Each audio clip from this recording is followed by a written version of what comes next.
Study Commission to order. We'll start with the Pledge of Allegiance. Tamara, if you'd lead us.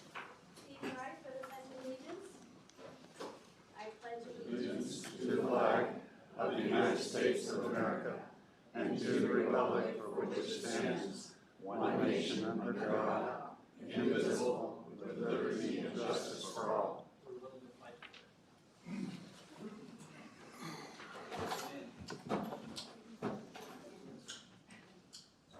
Announcements. I'd like to make a couple of announcements myself. Approval of the agenda, yes.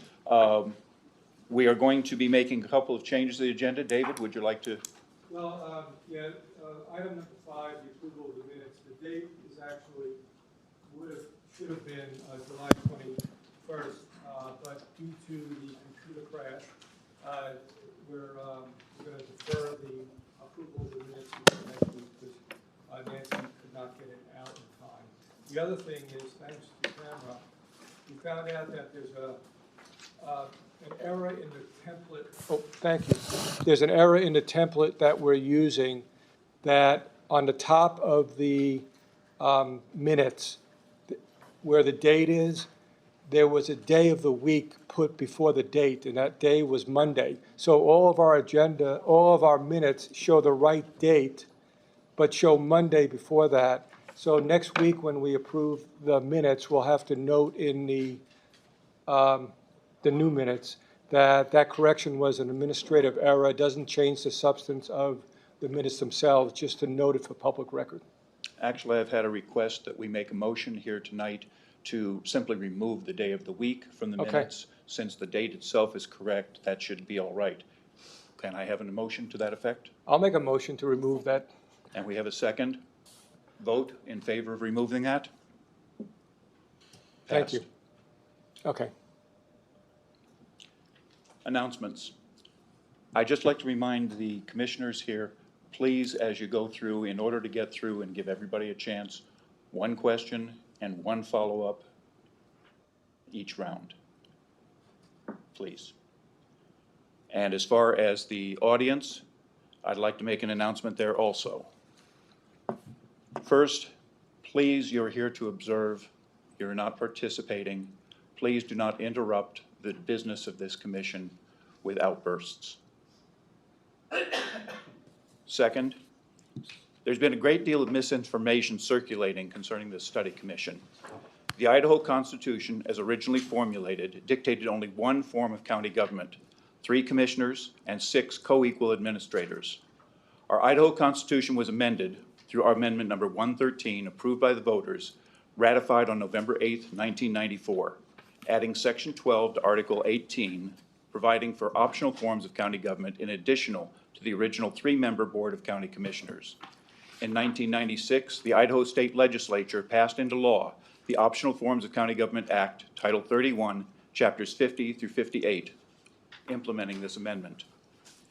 In accordance with Idaho Statute 31-5101, subsection 1, on May 11, 2021, the Kootenai County Board of County Commissioners passed Resolution 2021-56, authorizing a Citizens Committee of 9 members to review the options in Title 31 and make a recommendation for one of the allowable forms of county government, which the Study Commission believed would best meet the needs of Kootenai County residents. The Study Commission must file a report by May 2022, identifying and supporting whatever recommendation they make. Having completed the Study Commission will disband. The statutes provide for 7 basic forms of government, with multiple options within each of the 7, creating hundreds of possible combinations. It is the job of the Study Commission, within the parameters of the Idaho state statutes, to collect evidence, to review the possible combinations allowed, and to recommend one or more forms of government to the Board of County Commissioners. The majority of the Board of County Commissioners has committed to place the recommended form of county government upon the ballot. The voters of Kootenai County, not the Study Commission and not the Board of County Commissioners, will decide whether to change the form of county government or keep the current form. The Study Commission is in the process of collecting evidence, taking testimony from people involved in county government. No deliberation has taken place, nor will it occur, probably for several months, until more testimony is taken from those involved in county government. The public will be asked to provide testimony to the Study Commission before deliberation begins. In spite of public opposition to the study commission's position to take away the public's right to vote, such a position does not exist. Even if a change in the form of county government were to be recommended, the voters of Kootenai County will decide. You would take away our right to vote for the sheriff with the county manager. That was I have asked you not to interrupt the business of this meeting. Please. And You are here, required to tell the truth, sir. and you are interrupting the meeting. Now, please, if he starts off again, please remove him. Moving on. We are not going to approve the minutes, as was already said. Do we have any reports? Under reports, I wondered if you wanted to read in the legal opinions that we got back, because we had requested some legal opinions from the county council. And while the information we received was sent back to the committee, I wondered if you wanted to read those into the record. I didn't. I actually lost my printer in a little issue we had. We had a fire locally. And in the emergency evacuation, I damaged my printer, so I wasn't able to print anything out today. If you would like to read that out? Yeah, give me just a moment to get those up. Unless anyone else has, yeah, let's see, I can get them here faster. You got it? Kurt? We'll have it in just a moment. Okay. Yeah.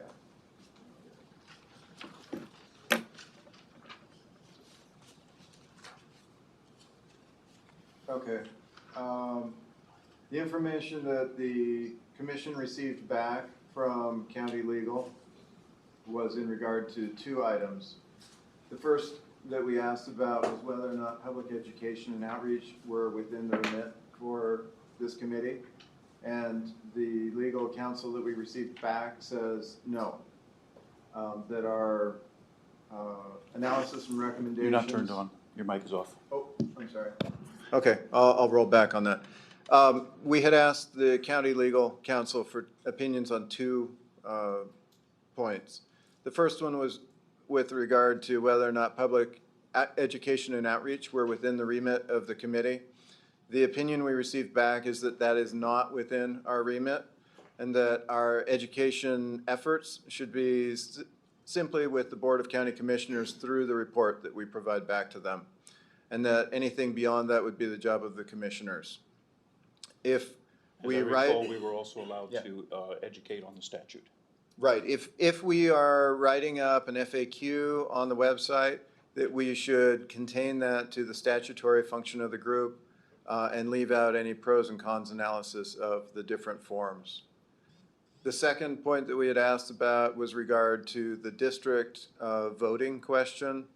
And the response is that there is no statute that directly allows for a change for commissioners to be elected only by their specific district instead of being elected at large.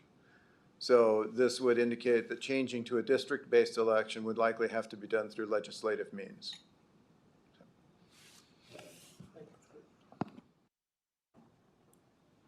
Thank you, Kurt. I don't believe there's any old business remaining, so we move on. Yes, I just have Bruce. a question. I was just wondering if the last meetings were going to be posted online, the videos. I thought they were already. From my understanding, they're not, but. I haven't been looking at it. I'd have to find out. Okay, well, if we could just look into that. And I don't know if I could make this suggestion, but it seems like it may be better if we don't post people's names with their comments in public forums, because when I read that on Sunday, I felt like it was a form of intimidation for people, and it could dissuade people from wanting to write comments to us for fear that they could be posted in a public newspaper or anything like that with their name. It's just a suggestion. I'm an alternate, but it's just something that I kind of noticed when I was reading the opinion page. Well, unfortunately, somebody who was here before was asked a question about something, and their response was, it's a public document. These are public documents subject to requests. I Therefore, understand. anybody who does submit a request, a comment, their name and the comment are both subject to public request. I understand, but as far as anyone on the commission writing these comments, mean, I recognize that that editorial was written as a private individual, but I believe those comments were not acquired through FOIA requests, but they were acquired through the official position. And it's just a suggestion, because I think it comes across as intimidating and, you know, even a little bit demeaning towards the people who may not be as informed, may not understand this process that well. And to use them as an example of that, it didn't come across well. But that's a suggestion. I appreciate you hearing me out and taking it under consideration. Thank you. Bruce. We'll move on to our visitors. Do you have any opening statements? Jim, or? We have a presentation for you. Yeah. We thought that the commission trying to gather data should be in full understanding of what our functions are. But I do have a couple of comments to make. And I don't want to start it on a negative note, but I gotta say this. We were told this commission was not going to spend county money. I see a deputy right behind me. I know, because I do payroll, it's costing about $175 to ever stand there. Alana Hunt, if you don't need to be here on my account, because I welcome concerned citizens. I don't try to keep them from being informed. So if you don't want to be here, you can leave on my account, but were you ordered to be here? You already know the answer, sir. I just rather not to. Okay, You know the answer, sir. So all I'll just right. leave it at that. Well, I actually asked that she not be here. Okay, fair enough.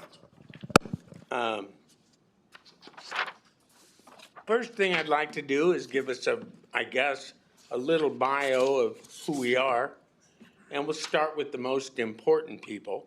We'll start with Dina and Jennifer. Dina, little bio of who you are. A little please. bio of who I am. My name is Dina Darrow, and I have been the finance director for Kootenai County since 2016.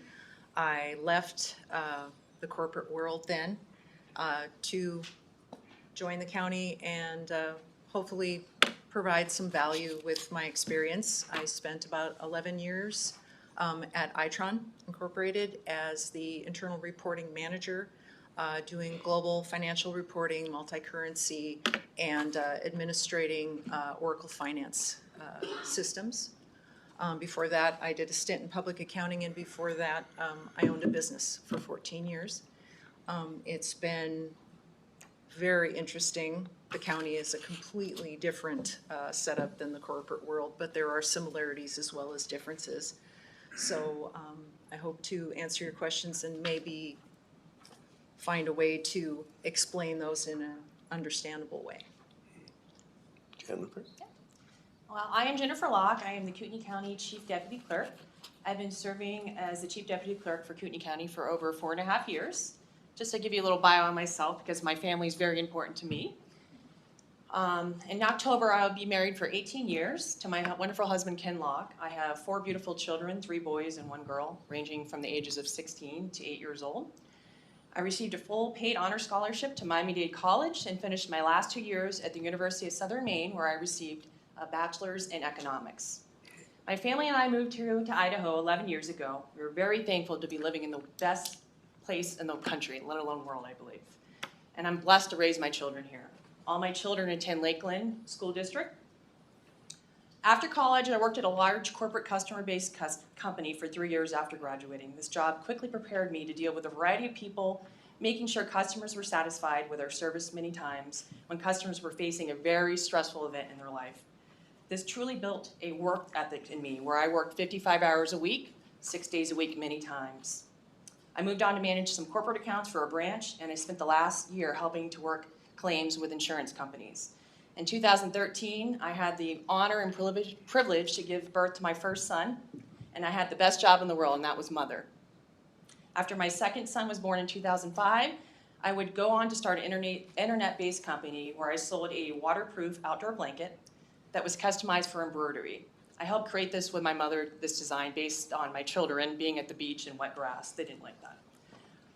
I had the blankets manufactured in the USA. I sold them online in corporate customers. My corporate customers would range from 4,200 to 13 customized blankets, and this included like Keen Shoes and Takeda Pharmaceuticals. I spent many hours looking for the best quality materials at the best price. I ran my own website. I was proud to be on the top Google page for search terms for picnic blanket, waterproof blanket, and I learned a very valuable skill, web-based and then search engine optimization. And I also did a lot of work to try to promote my product. I was in Outdoor Living magazine and The Week. Those skills, I believe, prepared me for this job now. And then just a little side note, my volunteer activity. After moving to Idaho, a couple years later, I ran to become a precinct committeeman. I would often walk my precinct to learn about my concerns and the concerns of the citizens. I was elected over the course of 4 elections and served 8 years before term limiting myself as precinct committeeman. During that time, I went on to become a presidential elector, where I got to go down to Boise, very fun. I was also elected the first vice chair of the Idaho GOP and served 4 months as the acting chairman of the Idaho GOP, where I ran a state meeting where we would elect a new chairman. Over the years, I was very fortunate to build some wonderful relationships with people in our community and elected officials that continue to be a valuable resource in my position as Chief Deputy Clerk. I know all the legislators. I often call them and discuss how laws impact our county, particularly the Clerk's Division. Last week or a couple weeks ago, we had Jim Addis come here because he is going to be the co-chair of the 2021 Property Tax and Revenue Expenditure Study. And we wanted to show him the impact of House Bill 389 and what things maybe could be changed in the future. I also have a great relationship with Vito, Mary Souza, and Senator Vick about election laws. Lastly, I've worked very hard these last 4.5 years to help build a very successful and productive team with Clerk Brandon to serve the taxpayers of Kootenai County. Many know I work constantly to find efficiencies and explore every possibility that includes implementing new technologies and processes to adapt to our growing county, like we did last year for elections. I will always have the taxpayers in mind, even after working here for 4.5 years, and I strive to make sure that we're serving our community in the most efficient, cost-effective way. Thank you. All right. One moment. Nancy, could you tell if the volume was okay for her? Okay, thanks. I'm sorry, your mic was over on the other side of the table. I just wanted to be sure people were hearing you. All right. Oh, is that one on? Oh, no, sorry. Okay. Well, hi, I'm Jim Brannon, and I'm the elected clerk.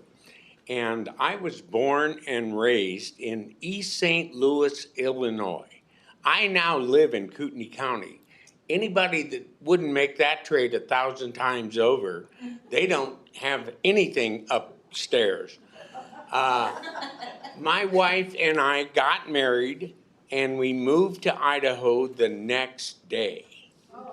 We hopped in her Mazda 323, golly, that was a long drive, and drove to Idaho. We first settled in Boise, and then I took a vacation up north and moved here. I am a graduate of Southern Illinois University with a BA in communications. I am married to my wife, Christine. She didn't know what we were doing going to Idaho the first day after we were married. I have one son, Adam, and I just have my first grandbaby, and she is now 14 months, and she's at the fun stage now, and glad to have her. And as far as being clerk, I am actually the second longest tenured officer here. Only our prosecutor has been here longer. I go back to the board of Todd, Dan, and Jay. That means I've been through the Dave, Mark, and Dan board, the Mark, Bob, and Chris board, and now the Chris, Bill, and Leslie board. So I've seen a bit. So anyway, before we start our presentation, I just want you to know what you've been handed. Hot off the presses is our third quarter report. We give this to the elected officials so they can see where they are with their status. The green sheet seems to, this is the, green means you spent a lot of money, quit it. All right? This is, we are 3/4 of the way through the year, so math being my strong suit, 75% is where you should be on your budget. If you go through this, you can see where the various elected officials are and which ones are getting warnings. That is hot off the presses as of when? Today. Today. Wonderful. And you were also handed our election calendar. We just presented that to you because many people think when there's not an election going on, we sit on our hands. That's really not the case. But let's get into the actual role of the clerk, if we can, please. And I will say, I don't really need to read this to you, but I will. Constitutional and statutory laws have given this one elective county officer 5 distinct titles: Clerk of the District Court, Auditor, Recorder, Clerk of the Board of County Commissioner, and Chief Elections Officer of the county. The Idaho Constitution establishes the position of Clerk of the District Court and provides for the election of this position every 4 years.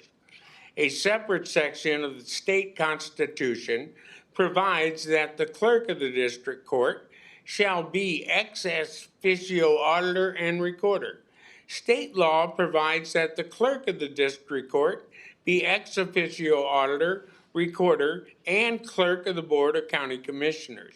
In addition, election laws specify that county clerk means clerk of the district court in the electoral process. Okay, and I think that one of the things as we go through this, I would like to start talking about some semantics. According to the Idaho Constitution, I am the elected clerk. I'm not a row officer. The term row officer came about when the offices were first listed on the ballot. And as the individual responsible for developing the ballot, that's not the case anymore. My team receives office space and budget allocations from the county commissioners, but my office functions independently. To me, using the term row officer is a not so subtle way of creating a caste system for the elected officials. So, next, please. These are the areas of responsibility that we have lined out. Employees, we have 69 and a half, which means we have part-time, we don't have a half person, in our district court, 7 in our recorder's office, 4 in county assistants, 5 in election, auditors 17, myself and Jennifer 104 and a half. I've been keeping up with the meetings, and I noticed, next please, that Kristen had asked for org charts. So we're going to be providing those throughout. This is our department head's org chart. But what I would like to point out is that the chief deputy clerk is not a department head. She has every authority that I have when I am not in the office to do my job.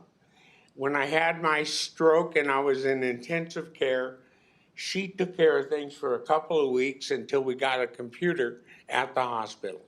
So, again, a little bit of semantics. Chief deputies are not department heads. Next, please. We're going to start with one of the, with the biggest department. That is district court. Everything we do is mandated. Our key functions, preservation of court records, collections of fines, in-court support of the judges, and assisting defendants as they try to work their way through the court system. We have 69 and a half people there. The annual budget is 3.7 million. We collect 9.8 million in fines, fees, and restitution in the year 2020. Number of cases we process every year, about 30 to 34,000. The state agency we work with is the Idaho Supreme Court. And during my tenure as clerk of the court has implemented an entirely new case management system, which has created many efficiencies to enable us to keep up with our growth of individuals. You may not be aware, but not everybody that moves to Kootenai County is a good person. So what we have found is that our courts are getting stretched. And we have completed and created an in-house collection system which has established 500 payment plans. After a judgment, one of my accountants is right there to meet the person who has had a fine given to them. We give them an opportunity to sign up right then and there. And this keeps all of our payments in-house. It also keeps a collection agency from putting a big premium on top of it, meaning more people can pay. And so all of that is local. Now, the district court org charts, we would need a screen the size of Europe. So what we've got here is we're going to break it down for you. This is the management chart, and we'll go on to the next one. And this is the partial organization chart. This is our records department. Next is the Judicial. Can you see that? I can't.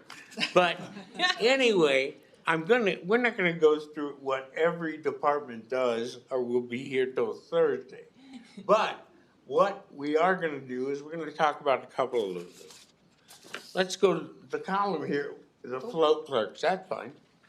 We have a court docket of 10 to 15 infractions every day, and a full traffic calendar, about 50 cases a day, 3 days a week, and there's a variety of prep that goes in to preparing these dockets. And people always say, well, who over there in the court works for you? Anybody without a robe or a gun works for the clerk.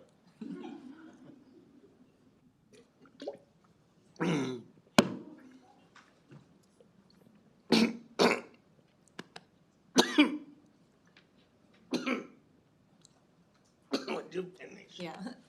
Okay, so the float clerks are responsible for inputting the data into the system for all the criminal cases and felony and misdemeanor matters.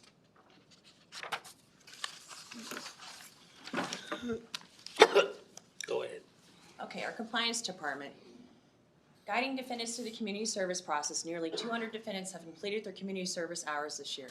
And the department tracks the hours, varieties, the completion with nonprofit agencies and updates cases to show compliance with their court orders. So they deal about 300 cases monthly to ensure the defendants are unsupervised probation and compliance with their court orders, including completing drug and alcohol classes and safe driving courses, creating affidavits for failure to comply of offenses. All right. This is our civil department. Thank you, Jennifer. Went down the wrong side. Again, there's our schedule and how we look as far as reporting. Go on to the criminal, please. And we're adding new positions Right. to that because we're having so many caseloads in our system right now in Odyssey. We're trying to get through as many court documents, filings every day. So the board has definitely granted us 4 new positions, 2 this year and 2 coming fiscal year 22 to handle the caseloads and filings that we have. Criminal. We are getting now about 150, 200 calls a day in the courts. We're entering approximately 150 to 100 citations, 175 citations every day, 300 electronic citations a day, and we average 2,100 documents being processed per day. Sheriff Norris is keeping us busy. Next. We're going on to the recorder. The recorder is, many of you have probably been to the office. You can go there to file a deed. You can go there to get a marriage license, a passport, or a liquor license. But the bottom line is, what we do is we provide a permanent record of all real property, and we have historical records going back to 1890, and that's kind of cool. We issue marriage licenses and alcoholic beverage licenses.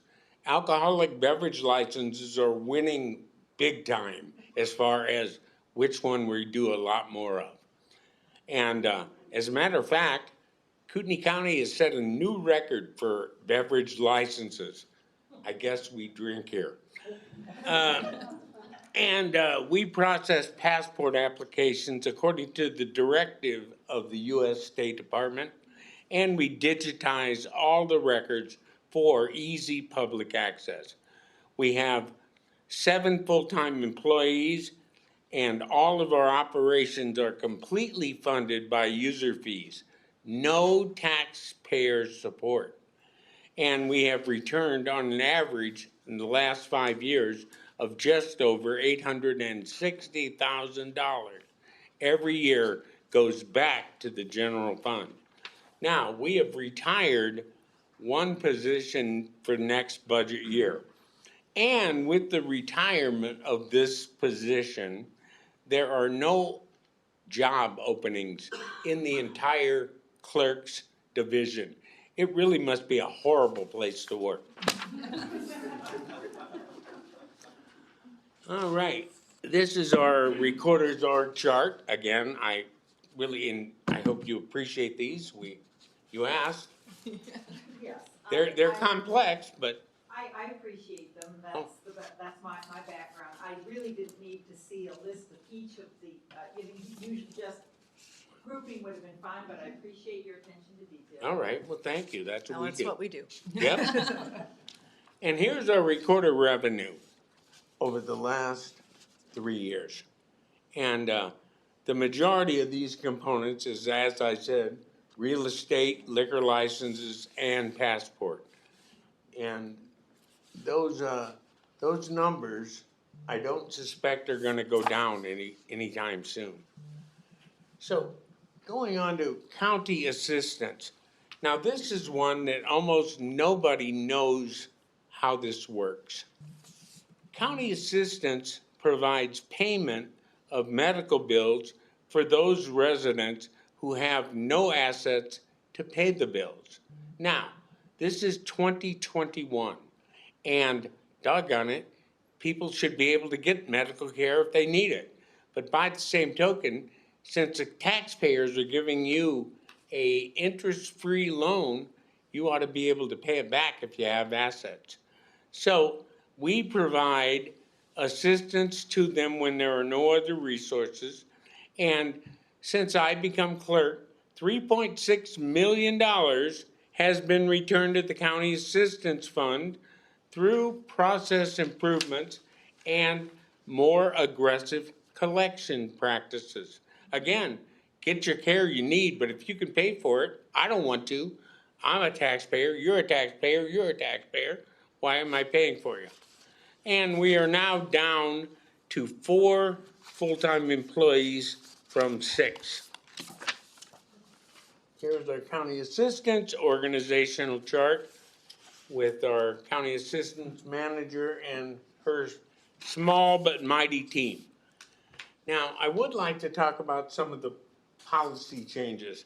I have heard in these meetings that, well, these are ministerial positions and all they do is follow statute. Well, that's true, we do. but we can also make policy changes and improvements, and we have done that. This program is a perfect example. We have only allowed expenses now, approval rates from 45 to 15%. Approval hearings have decreased over time, and collection has increased. And what we found when I became clerk, I didn't know beans from bananas about county assistance. But once I got into it and I saw some things that needed addressing, we had clients where the hospital had been paid, but they were not being billed. Well, we found $1 million that we could start billing, and we're getting payments on that today. In March of 2015, I hired a new county assistance manager. She's actually in the audience, and she's one of my favorite people. She has done just amazing things for the taxpayers of Kootenai County. We implemented a guide for allowable expenses to qualify for county assistance. This was the first time that people didn't get to use their BMW or boat payment to make themselves indigent. We now have allowed rent that is based on the fair market rent figures from HUD given to Kootenai County. The food allowance is based on SNAP food stamp guidelines per household, and the telephone, cell phone is $50, car payments $300, and $100 for non-food items per month. These are adjusted based on market values. So we're seeing the rent portion go up, and assuming the applicants are indigent, that has dropped our approval rate down very much. Now, again, paying attention to these meetings, despite what former Commissioner Dan Green, who last served in January of 2017, stated before this commission, appeal hearings continue to decrease, not increase. And in the past, the typical hearings that were heard, individuals didn't complete the process, sent it up to the board, they sent it back to complete it, and it was just a mess of getting things in order. The inefficiency there caused wasted hours from the board and my staff to prepare the hearings. We now have a great relationship and very open communication with the hospital and their attorney to work on incomplete and no-show clients before taking a case to hearing. The last time we have had a hospital appealing our decision was 2020. And the majority of the applications are dismissed by the hospital now and saves millions of dollars for the taxpayers. Here is our, again, every one of these clerks is following statute. But there's the operating expenses of Fund 40. Starting in 2017, all expenses were funded out of the indigent fund balance that we have been building by the increased collections and aggressive collections. And those funds will be, again, no taxpayer funds for next year's budget as well.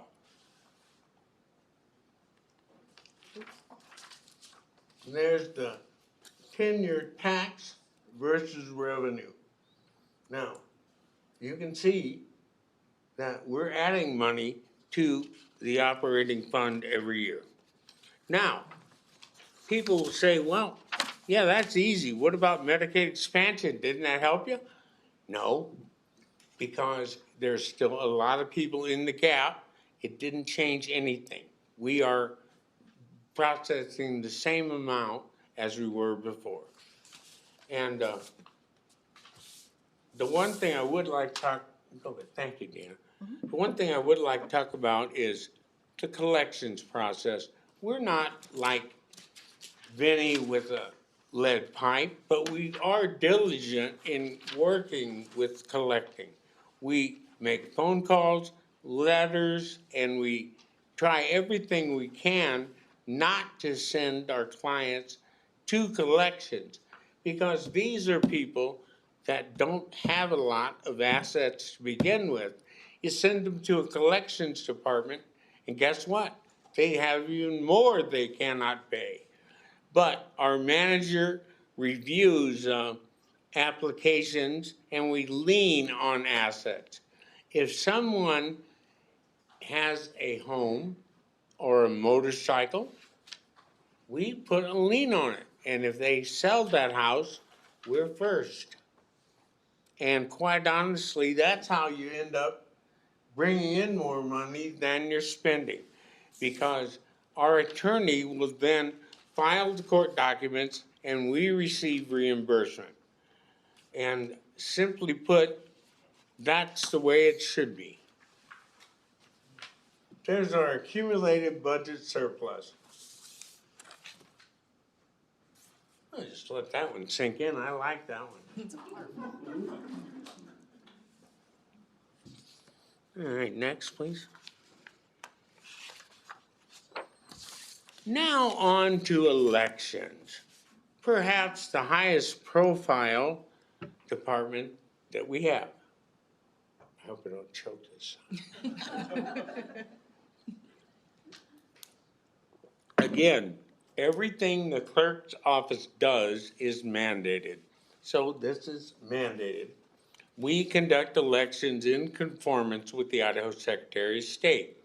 We maintain the voter registration system, and we provide voter education. We ensure that candidates are in compliance with Idaho campaign finance laws, and we have 70 precincts in Kootenai County. Kootenai County has 1,280 square miles, and it's a long drive when you need to get ballots from Bayview to Harrison. So what we do is we have implemented some plans. We don't have to worry about running ballots around anymore. I'll talk about that later. We have 5 full-time employees, seasonal temps that work during the election, and anywhere from 290 to 450 poll workers. All of this with an annual budget of under $1 million. But I will say, right now, when I took office in 2013, Kootenai County had 68,653 registered voters. As of 2nd of July, we're 101,588. That's a 47% increase over a 7.5-year period. These 70 precincts that we have are designed that every voter has a polling place within reasonable driving distance from where they live. We run elections for 50 different taxing districts, water districts, fire districts, and school districts, etc. And those 101,647 voters, they keep us busy. And there is our elections organizational chart. This one is the only chart that's a little different. In this case, the elections manager reports directly to the clerk and not to the chief deputy clerk. And the reason for that is that I'm willing to take the heat and talk to the media about some crazy things that go on every time. And he is much more efficient when he's doing processing voters and taking care of business. We regularly train 300 to 450 poll workers every election. Here's the highlights. We have done, nobody would, when I looked at where we are now and where we were, it's really amazing. We have switched from paper to electronic poll books, which improves efficiency and accuracy. We have improved our chain of custody, and we have enhanced our voting capabilities by using print on demand. So I don't have to worry about Bayview or Harrison running out of ballots, Bayview or Harrison. And we now have created live streaming. If you want a real exciting, you can watch the elections cage and doors 24/7. It is exciting. Nothing's happening, but if you're really bored, you can watch that. And increased accountability and security in the building, counting of the ballots to ensure election security. The interesting thing about our elections, we got 5 people on our team. I don't even have all the codes. Jennifer doesn't have all the codes. We have to get with the correct people to get to the ballots. And we open absentee ballots now on the day they are received to make sure the numbers match. Now, we don't open the inner envelope, we open the outer. We then count them and log them, and we audit every day. We know the numbers match. When we do go to run them, we run them in groups of 200. That way we know there's 200 envelopes, there will be 200 ballots. It seems simple, but makes life a lot easier.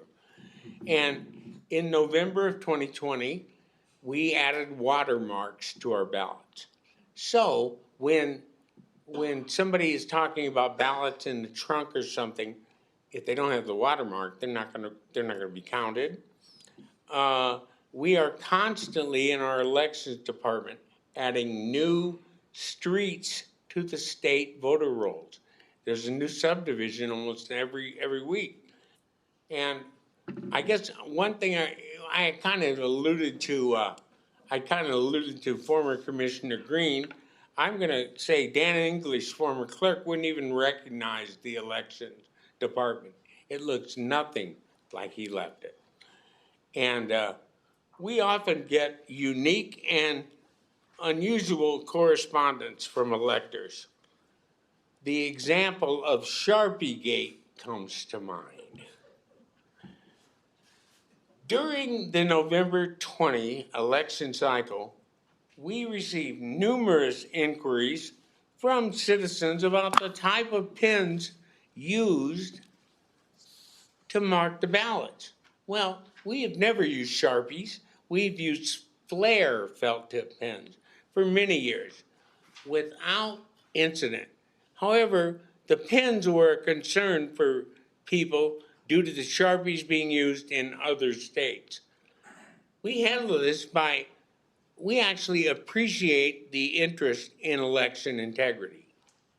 And Sharpie causing issues on ballots, they're not only dubious, they've been proven, in fact, repudiated multiple times. But the way we handled this is we communicated, I made a lot of phone calls in explaining how this worked. And I believe that that is how you deal with someone who is a concerned citizen and they want to know more. You don't demean them, you ask them, does this help you understand?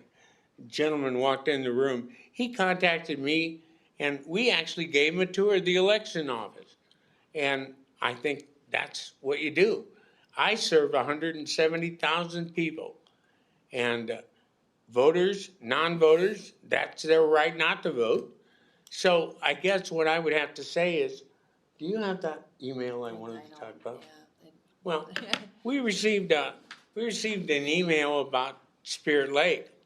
This gentleman, he inquired, why were county voters voting in Spirit Lake City? Well, that's where the polling place was. And he was very, very, I want to say, snappy. How's that? We said, well, we have polling places and they're in Spirit Lake, and so they can vote for it. Again, we treated this man with integrity. We didn't make him out to be a jerk for saying something. He wrote us back thanking and apologized for being so snappy. And, you know, I read about verbal comments. I've got to tell you my favorite verbal comment of all time. these morons are actual morons. I mean, that is a verbal comment that I will live with for the rest of my life. So, do you take Sharpiegate and emails and moron comments and throw it back in their face? And that's the way I handle things. We treat people with respect. And I can say on a good day, 2/3 of the people will like me. I actually think I got a better chance in this room tonight. Oops,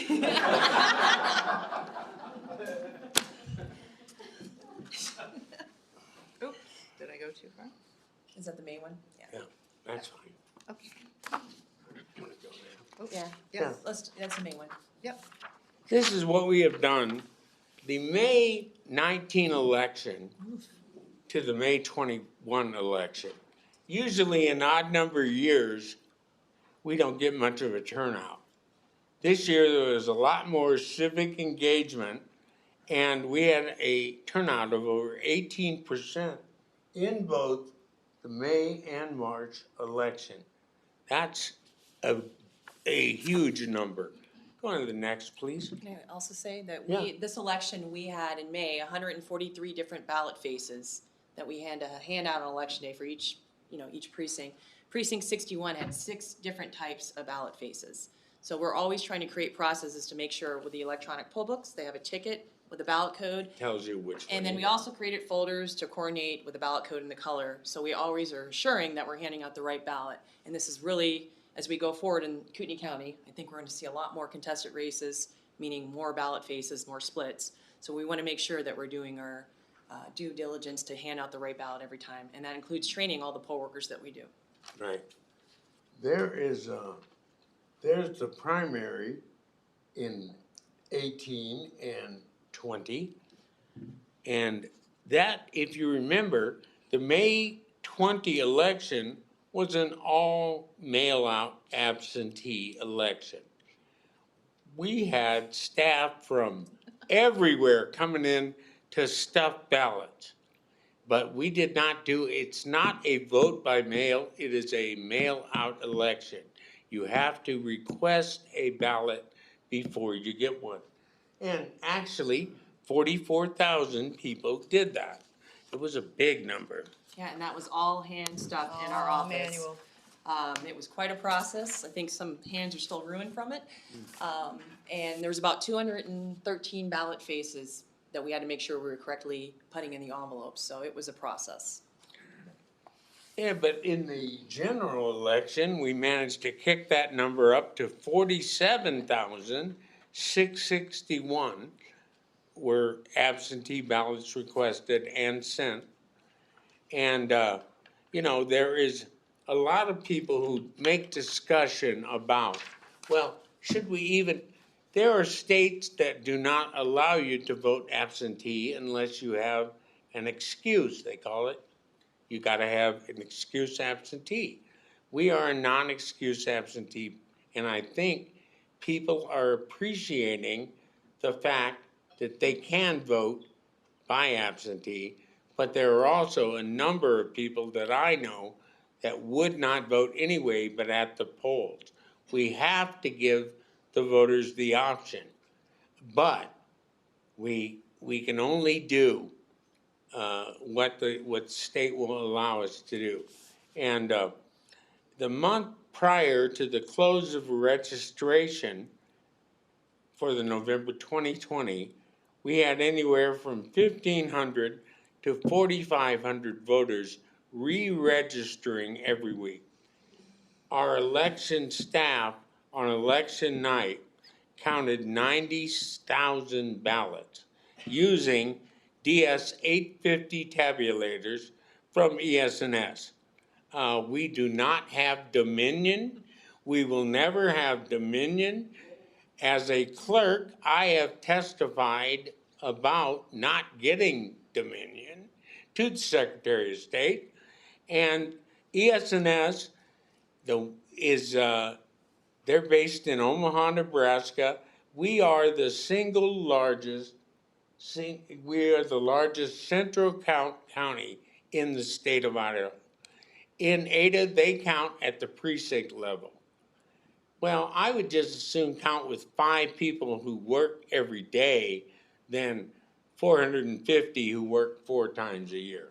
That's just my decision, and I am the largest county for singular voting. And Jennifer, is this where you want to jump in or no? Yeah, just, can we go back to that last slide, too? Let's go. Sure.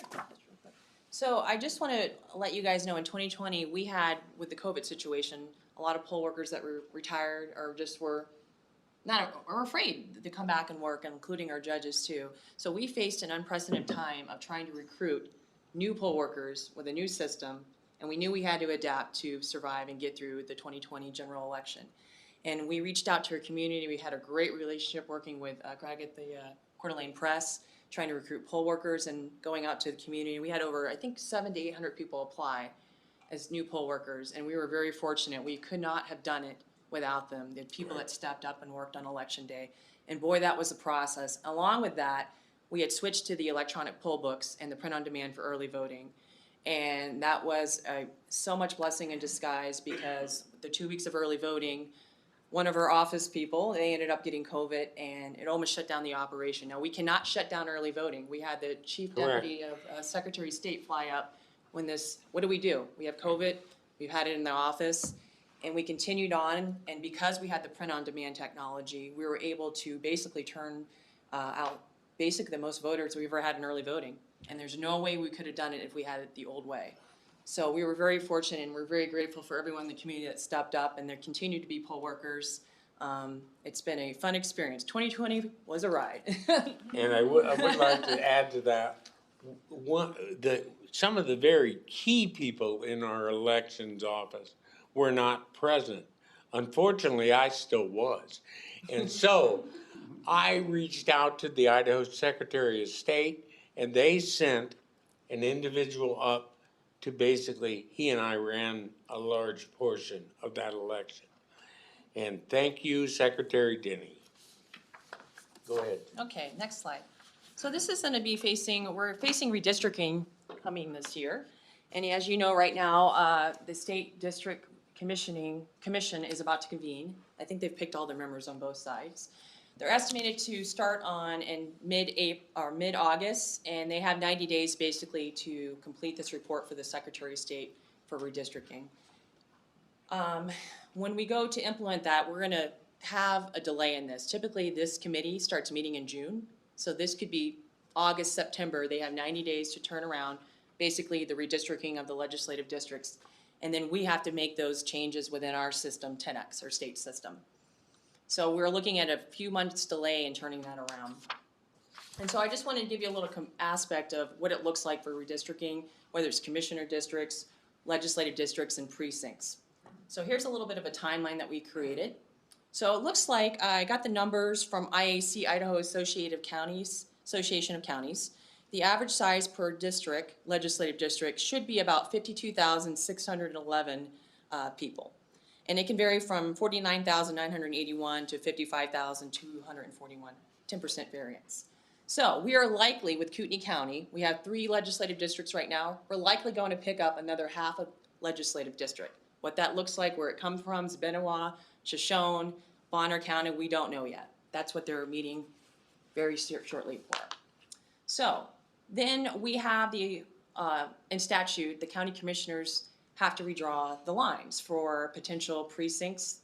And we are likely going to increase, we have 70 precincts right now, but we're looking likely to go from 70, 72 to 75, just depending how these lines come out for the legislative districts. And so that will go before the board, and this is just a timeline of kind of how we'll address that. So we'll have to look at likely county commissioner districts first, and then we have the legislative districts, and then the precinct lines and additional precincts that we could be adding. This is a lot of work. Anytime we change any kind of precincts for anyone, we do have to notify them.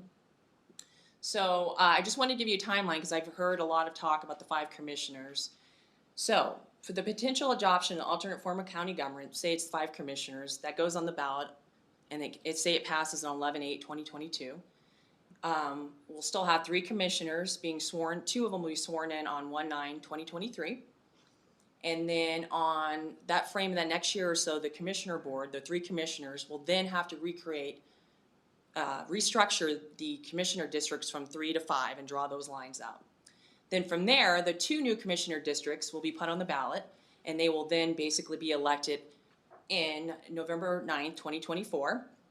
And there's a potential, and you guys have this laid out in statute, if the current term length structure is not altered, as laid out in Idaho Code 31-5502 subsection 2, 2 other existing commissioner seats will also be on the ballot. So you have a likelihood of having 4 commissioners on the ballot. So we'll make that determination based on the resolution if you go that direction for the board.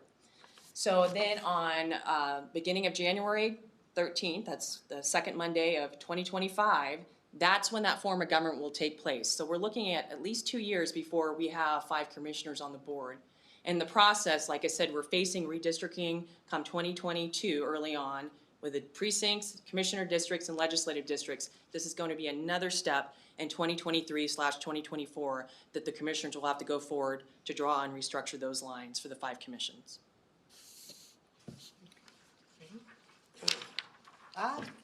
Before we go too far away from that, we are not suggesting you do that. We are just pointing out, we have heard a lot of people talking about the 5-member commission. That is going to be a lot of work. And it won't be. It won't be instant. till 2025. Okay. Does anybody need a stretch? Normally, we try to break about 7, so if you got about a half hour. Okay, great. All right, so, my favorite department in the clerk's division is the auditor because it's my department. So we are the financial arm of the county, and we perform all of those financial roles for the entire county. And those are listed there, and I won't read them off to you. But I will say that we have 18 employees. There's 18 people that work in the department. We have an annual budget of about $1.4 million.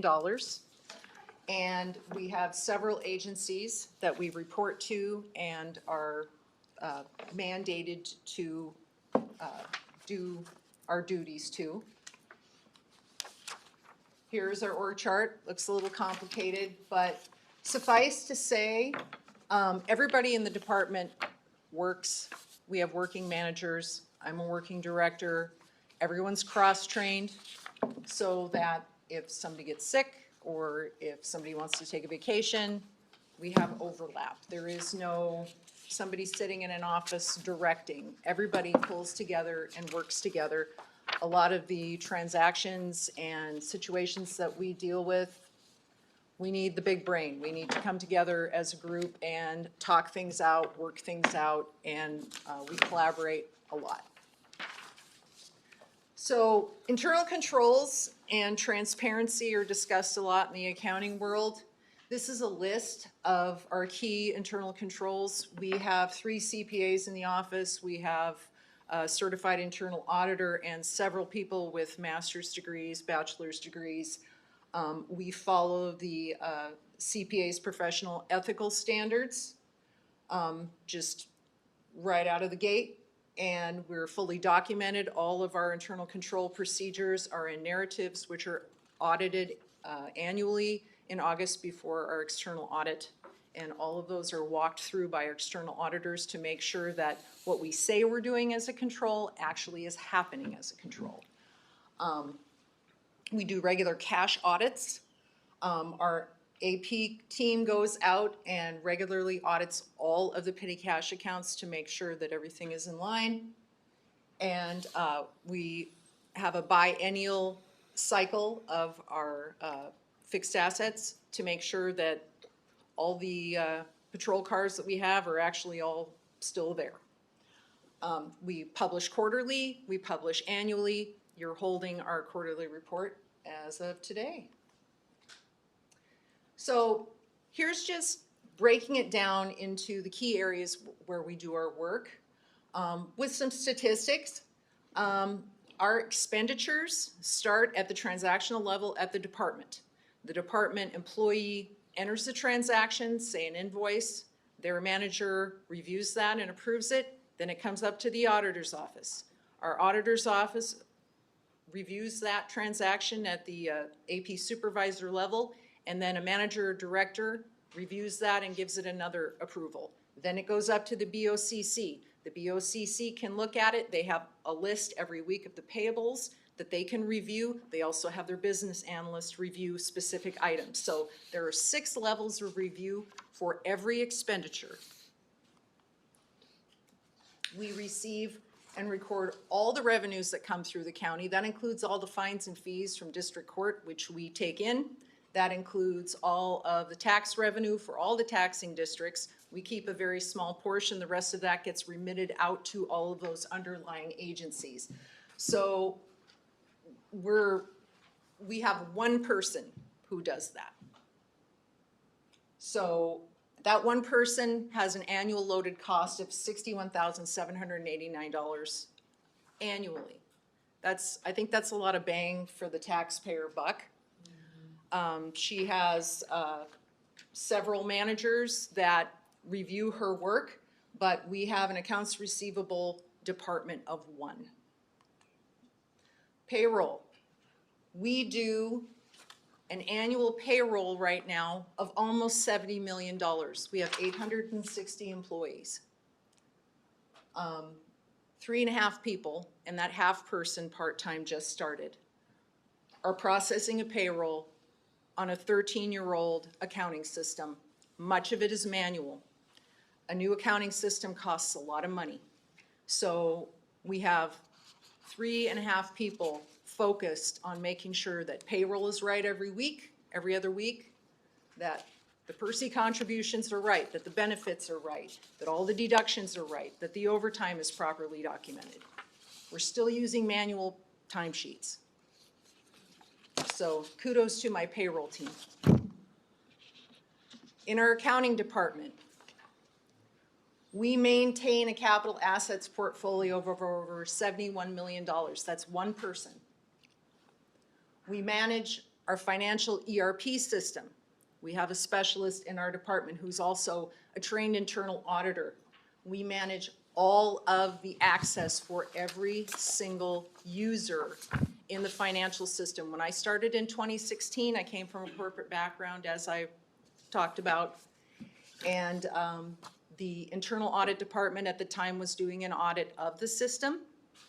And when I came in, I went through every single user and made sure that they had the right access, and Jim's gonna jump in here. Yeah, there was as part of the political theater that goes on, there was a dust-up about access. I remember I said I go back to Todd and Jay and Dan. From every board since Mark, David, and Dan, they have been trained on the ERP system. They have had full access. There is no debating that. I ran a report. The one commissioner who was using my finance director to do his own personal analyst logged in for 2 years a total of 2 minutes. The other 2 commissioners totaled 20. So, yes, we grow government because we can't understand the ERP system or we don't want to look at it. And we have right now 1 commissioner who has never logged in to the ERP system. So the access, I was always taught, you give enough access to do your job and no more. And when Dina was out one day, all of a sudden, access has been granted. And guess what? It was too much, and we had to go back and say, this person does not need personnel information. You can't have that. And so we had to undo what they were given. I think security of our system is very important, and we now have people in there. The more you have in there, the more ripe you are for people to be doing things they shouldn't be. So the upshot of that audit was we set up a formalized process and form. So when a department manager has a new employee, or when a new employee is brought on board, there's a checklist, and there's a form sent to the auditor's office. We keep a record of it, so any changes that are made to their access are recorded and documented. We also went around the county training people on using the system and why internal controls are so important. So I feel very confident in the current internal controls that we have for our system. Some other things we do, I mentioned before, we also do the budget.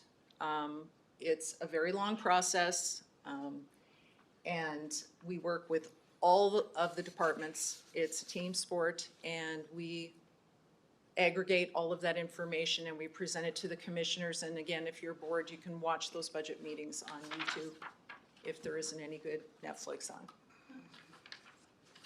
So this is an interesting slide, and I wanted to show this because this really goes to show leadership. Since taking office, not only has this clerk returned almost $10 million back to the county, but since he's taken office, we have had no audit findings. We have had a clean audit every year since he started. That's big. That's big. We've also received awards from the Government Finance Officers Association. We've received awards for our CAFR and our budget book every year since he's been clerk. Before you, comprehensive annual financial report. You always say CAFR, and people go, what are you talking about? Comprehensive annual financial report. Yes, it is the equivalent of a 10K. So I wanted to show you this because a lot of people have been talking about ARPA. I'm sure you've heard about ARPA, the American Rescue Plan Act, and there's huge amounts of money being given directly to counties. Kootenai County will receive $32 million. We put together a task force. That same task force, basically, we got the band back together from our CARES Act task force. So we're estimated to receive $32 million. As you can see, our grant portfolio has grown tremendously. We have a grant accountant of 1 in our department. We also have a resource management office with 2 people. And these 3 people coordinate with the rest of the county and those department heads and those employees who are going out and looking for grants. What grants allow us to do is to reduce the burden on taxpayers by paying for necessary programs with grant money from federal and state levels, because you're already paying taxes to the fed and state. We bring that money back to the counties so that we can keep taxes low. I wanted to give you an idea of what my team is up to during the year. Those hashtag areas show you where we're particularly busy. As you can see, we're kind of coming out of maybe less of a busy time, although the budget is full steam ahead. We're pretty much busy all the time. And I have to say, my team works really hard. This is the budget calendar. I won't bore you with the details, but this is kind of the meat and potatoes of what happens during the budget season. We pretty much kick it off in late January, and it ends on the big showtime night at the end of August. If you want to come down and check it out, it's usually pretty lively. And then I wanted to show you what our budget's going to look like. So this year's preliminary, yes. We will publish this budget the 2nd and 3rd week of August, and then we will have on the 4th week of August our budget hearing. So this is a high-level summary of the elements of our budget. The top portion with the green highlights, that's revenue. Our current expenditures are in the middle, and then our proposed increases down at the bottom. As you can see, our budget has increased quite a bit since last year. If you look at the column that says FY21 adopted, that was last year's budget. Also notice that although our budget has grown, about 6% of that budget is paid for with non-tax dollars. That includes grants, that includes other revenues like fees and fines and other licenses and things like that. So we were basically able to pay for this budget with the cost of inflation, using property tax, and the rest of it through other revenue sources. So I'll let the clerk wrap up with this, because this is his role. Well, and I think we're pretty close to being on time. Excellent. You know, the job of the clerk is quite diverse. And it's often said, the clerk does all the jobs no one else wants to do. But I don't look at it that way. I look at it as that if I take my job seriously and I look at everybody out there and everybody here, and I say, you're just like me, we're taxpayers. I look at it very, very, very carefully. As I told you, my wife and I moved to Coeur d'Alene in 1991. In 1991, I started developing relationships. I developed relationships with, band concerts, youth sports, church events, and yes, political events. But those relationships that I have developed over these 30 years, I believe staying connected to this community helps me govern. And I really do believe that. And I will never unaffiliate with any of those relationships. So here's what I do each and every day when I come in. It's like, what's your day gonna be like? I go, I don't know, what time of year is it? Is it budget? Is it election? I don't know. But seriously, I do provide direct representation to the taxpayers, to our agencies, and our legislators. I've been to Paul Amador's house. Mary Susan and I have been to each other's house. I have all those relationships as well. And all I can say is I'm proud to have those relationships where I can call someone and say, if you do this, you're going to hurt the county, and here's why. I have an equal seat at the board to defend the best interests of the taxpayer.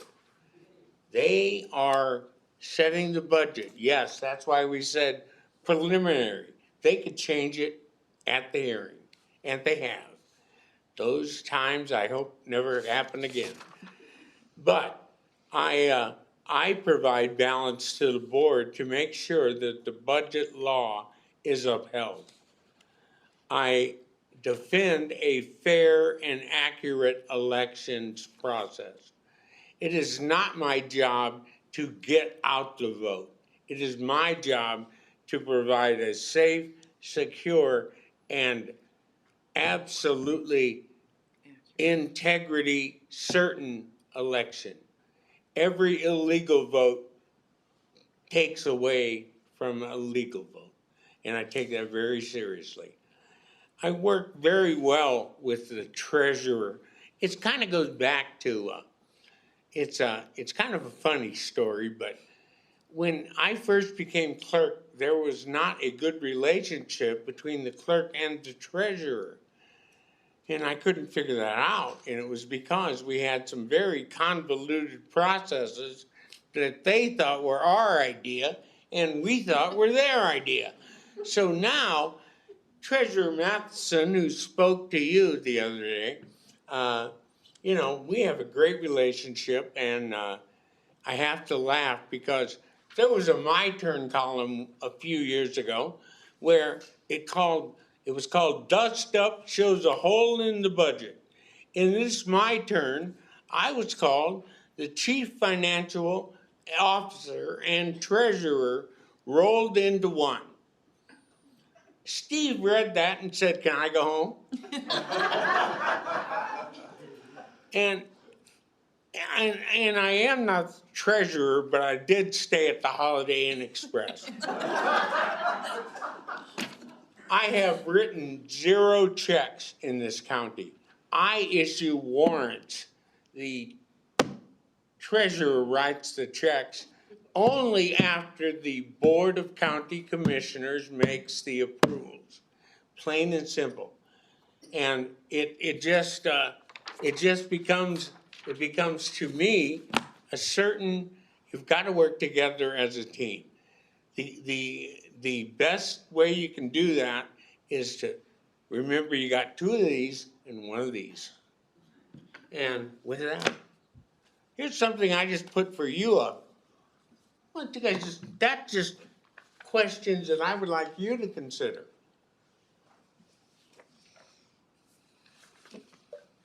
Thank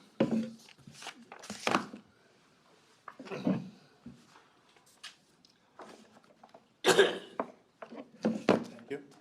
May I recommend we take our break now before we dive into questions? I think that's reasonable. Everybody in agreement with that? Yeah. To the top of the hour. We'll take a 10-minute break. Leave those. Do you want me to leave them up?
Ladies and gentlemen, please take your seats.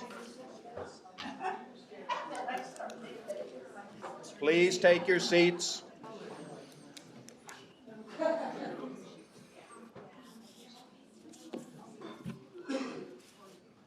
Thank you.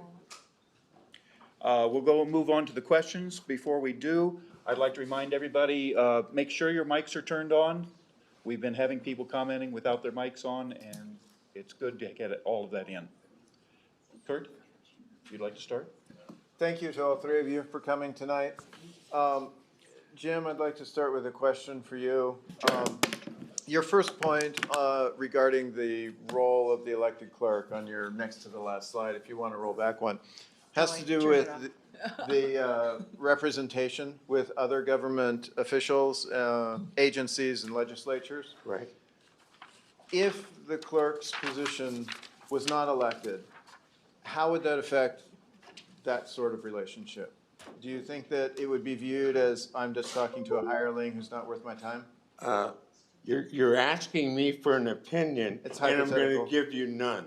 Ah. Because I am the chief elections officer, and if I weigh in on what would be better and the election is close, well, the clerk felt this way about it.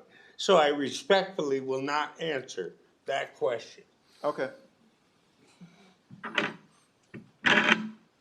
Phil?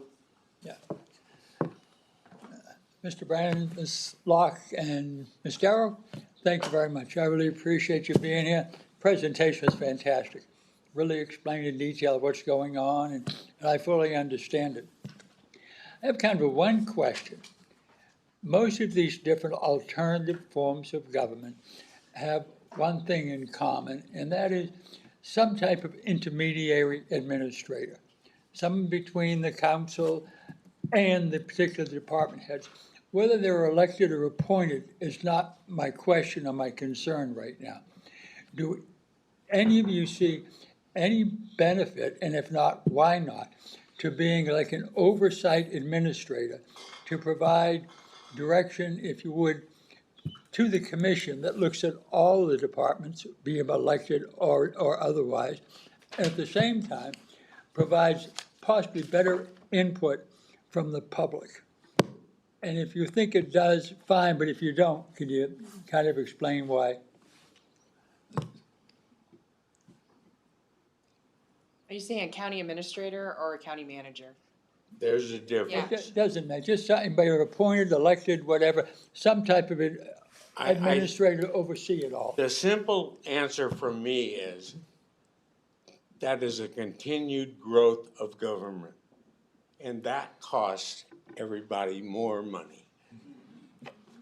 That's my simple answer. And a county administrator can be hired and fired by any board versus the county manager that is put on the ballot. So I guess to address that, and the county manager is appointing some or all elected positions. Yeah. County administrator is over the BOCC and their departments, not the other elected officials. And I don't mean to interrupt, Yeah. I didn't mean to imply that it had to be someone elected or appointed, like a strong mayor or chief executive. The current three commissioners thought they should designate someone as an intermediary administrator. Okay. Would that be of any benefit in your mind, or is it just be redundant? They could hire that right now if they chose to.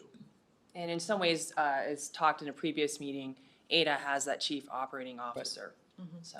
And I would think when we look at that, the Board of County Commissioners here, they have 5 staff members. Ada County has 6, and they have 2.5 times the size we are. And I think maybe looking internally for efficiencies, but I don't work there. I don't know. Thank you, I really appreciate it. Appreciate you being here too. Kristen? I want my special thanks also because I got my word charts and all the detail. What I wanted, my interest in, and what I really appreciate about this whole process and being on this commission is that I'm really learning about county government. Oh, thank you. What I appreciate is I'm having the opportunity to really learn about county government. And so the detail that you gave us was very much appreciated. I spoke with Jennifer right before we got to the question and answer session, and I said the thing when I was reading up to prepare myself for this was to look at the role of the clerk and see what a wide scope it was. And so I knew you had to have a pretty large operation, and you had to have key people that you depended on that would do their jobs. I knew you had to have cross-training, all that sort of thing, but to see it and have it documented, I certainly do appreciate that. And I do not have any questions. Sherry? No questions. Great job, by the way. Thank you. Tamara? Yes, thank you, all of you, for coming. Yeah, this is pretty impressive, and we have a lot of homework to do. It's actually for Dina. You mentioned that when you came to the county that this was a much different setup than your corporate world. Could you elaborate on that a little bit more? Well, I think I'll just lead off by deferring to Brent Regan, who explained why government is set up differently than a company is set up. In government, you have a limited amount of funds to work with. In business, you can create new product lines, you can go out and you can make new things, and you can bring in more money. With the government, you're really limited, and with county government, you're very much limited to how much money you can make. So you can't really make money, how much money you can collect through taxes and other things. All of our fines and fees are limited statutorily. So we have a very small scope of revenue that we can use to perform the mandated services that we have to provide. We can't choose to not do a service if it isn't profitable. We are mandated to do that service. So we have to find a way to weigh all of the priorities, and this is a hard job for the commissioners. They have to sit and weigh all of their priorities in the budget and choose the most important things, and there are things that we have to go without. This is why we have a 13-year-old ERP system. In the private sector, it would be, nope, it's more efficient to have a good ERP system, you reduce your labor costs, on and on, but we are limited in that scope. We have one pie of resources to work with. We can't create more pies. So we have to weigh very carefully what the priorities are. The board articulates the priorities of the county through approval of the budget. So to me, that's the biggest thing, is we can't choose what we do, and we only have so much money. Thank you. David? No, right now. Brian? No questions, thank you. Brian? No questions, thank you. Joan? I would like to understand how the budget process works. Okay. With Your elected officials and then, your department heads, et cetera. Sorry about that. Department heads, et cetera, just kind of the steps. Okay, so we do a bottoms-up budget. Okay. This year, we did pretty much zero-based budget, which means that everybody went back to the drawing board and said, okay, what do I need? We gave 3-year trends and said, okay, let's ignore 2020 because it was a weird year. Let's look back and let's see what we're actually spending on stuff. Not just rolling forward the same amount every year to keep our budgets flat, but actually looking. So the groups down at the employee level dug down into their budgets and went through and in very clear detail put in their budgets exactly what they thought that they would need. And then that gets approved by their manager, which gets approved by their elected official. That comes to us, we summarize it, and then in the month of May, each elected official comes forward and presents to the board their proposed budget. Then after all of the elected officials are done, we do deliberations. And the board goes through and starts digging in and looking and saying, okay, what are our big priorities this year and how do each of these asks fit? And the elected officials come in and say, okay, this doesn't seem like our priority, but here's why it is. How can we negotiate this so that our services are being met, so that our critical things are being covered? So it's a negotiation, it's kind of a dance. But I will say, it's probably not the most efficient way. It's different than a hierarchy structure. It's siloed, but the difference is, and Brent made this very clear, is each elected official is an entry point directly from the taxpayer.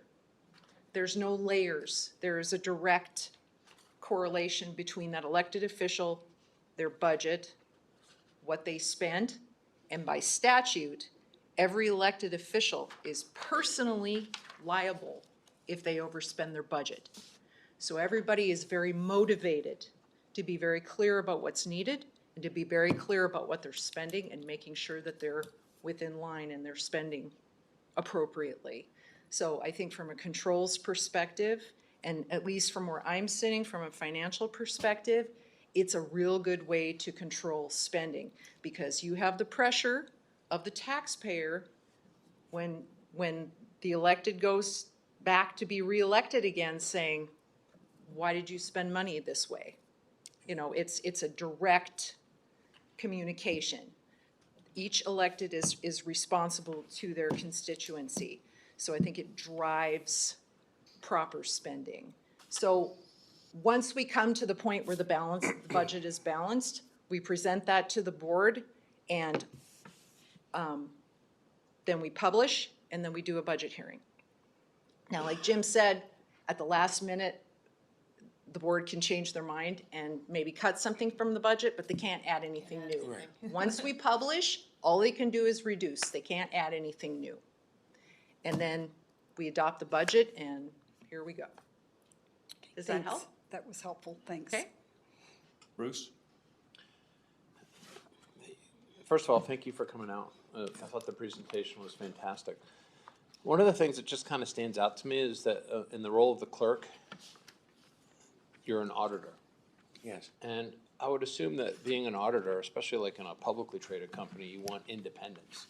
This is why they hire outside accounting firms to audit the business. Does it help having the independence and being accountable to voters to be able to audit the other parts of government more effectively, do you think? Or I'm just curious about the auditing side of it. Well, we have, Bruce, we have an external audit every year. It's done by Ide Bailey. And in the past, it was done by Clifton Larson Allen, because I'm one of those guys that goes back. But anyway, the point of that is the external audit looks over our shoulders as the financial team. The internal audit function that we have within our financial area is designed to look more at processes and see where we can gain those efficiencies. We have done audits. We did an audit on our county assistants, our own department, and I made a lot of changes after that audit. And we've done audits on the fairgrounds. We've done audits on the sheriff's evidence facilities. So we're looking for efficiencies that we can share. We did a big audit on community development and what their fee structure was like and what it maybe should have looked like. Now, a lot of those things have been implemented. So, as far as internal audit, I would like to have I think with a $108 million budget, you better have audit and better be looking at it pretty close. In our performance audits, the departments request them. They come to us and they say, hey, how can we be better? Hey, we're struggling with this process. Can you help us make it better? And that drives our audit activities. And one thing that Dina said, again, since I've been here, there was actually a case where an elected official spent more than their budget. And guess what? They paid. So you provide a check and a balance on these other. Yeah, and we give them this, so pay attention. If you're here, you got 1/4 of the year not to spend any money, or it's coming out of your pocket. Bob? I really appreciate the time and effort you put into this presentation. Some of the Republican events that I go to, you've made presentations about the electoral process and all the ballots, and for my fellow commissioners, it's even more complicated than you Yes, it presented it. And it's an amazing thing to me to see that you can get through that process and not have any problems to the extent that most of us would know about them. I'm sure you had some problems along the line. But we've had a lot of challenges over the last few years. Here lately, we've had tremendous stress on our employees and so forth. And I wonder if one of you could, or more of you could make comments about your general employee morale and speak to turnover and perhaps shortages. How are you keeping your employees? Are you having to increase salaries? Things of that nature. Well, first off, the Board of County Commissioners set compensation. That is not anything we can control. Suddenly, she got a big raise. Or she got a big raise, but it didn't come from me because the board sets compensation. So we can't give them money to keep them.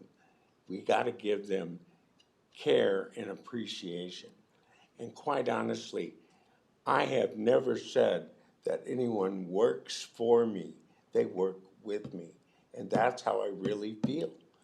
I've got a great group of people that I'm fortunate enough to work with. They have a great heart for serving the citizens of this county, because certainly in the private sector, they could make more money. And also, I do think the fact that we don't have any openings shows the fact that the people who work with me know that I truly care about them. I think of them more like family as opposed to, I don't think of them as subordinates at all. And I think setting example at the top, that you're willing to work alongside, like we did last year in elections, no matter what it takes to get it done, that none of us are too good to do a job, because we all serve the taxpayers here in Kootenai County. Nice. So, you know, we'll put in any effort we have, and we try to make it a team effort. And I'm just grateful with Ronnie, our admin assistant, and Tina. We've had them here. She's been here almost 5 years, and Tina will be here 5 years, I think, in the beginning of February. And we've had a lot of people stay here for a long time, and it is a family. And when we have to work long hours and meet those deadlines and mandates, it becomes important, the people that you're around and the effort that you put into the process. You haven't had many people leave as a result of. I mean, we've had a few people leave, and that's okay, No, but, not to any great extent. yeah, not a great extent. And the people that we have, I love to say Jim has hired some amazing managers, our department heads, and we have some amazing people in district court. The pressure, I remember the first time I walked into district court, just the feeling and the pressure of that, and those clerks that they do the daily task over there. It's pretty, it's amazing to me, the work that at least our department, I can say, does. Is that pretty much for the rest of the county employees too? I can't speak to the other county employees, but I can speak for the clerks division. Right. And we try to set that tone at the top, that we'll do whatever it takes, whatever hours, to get something done. And we're a team player with all our teams. I would say, Bob, I would say any of the employees that I get the pleasure of working with, I do think that's consistent throughout the county. I think the people here have a servant's heart and want to be here. Good. Well, thank you very much. Kurt, any else? A question for Dina. Back in the early 2000s, I think it was around 2004, there was a salary survey of some sort that was done, or a study, that eventually led to the ballot proposition in 2012 to change the number of commissioners and the form of government in general. My concern, and I asked this of the commissioners, is that if we were to change any of the elected offices to hired positions, Wouldn't we also be facing a considerable expense in doing so? Because as Jim just commented, you could leave to the county government today and get paid much better in private industry. And so if we were trying to woo people from private industry, my expectation is that we would have to pay them significantly. Would that match your expectations and your Yes. thoughts as finance analyst? Okay. And I also think to speak to the commitment of them staying too, it's important. I see it in the perspective of having a vested interest in this community, and willing to stay. And I mean, there are some tough times. Doesn't matter sometimes what kind of money you make.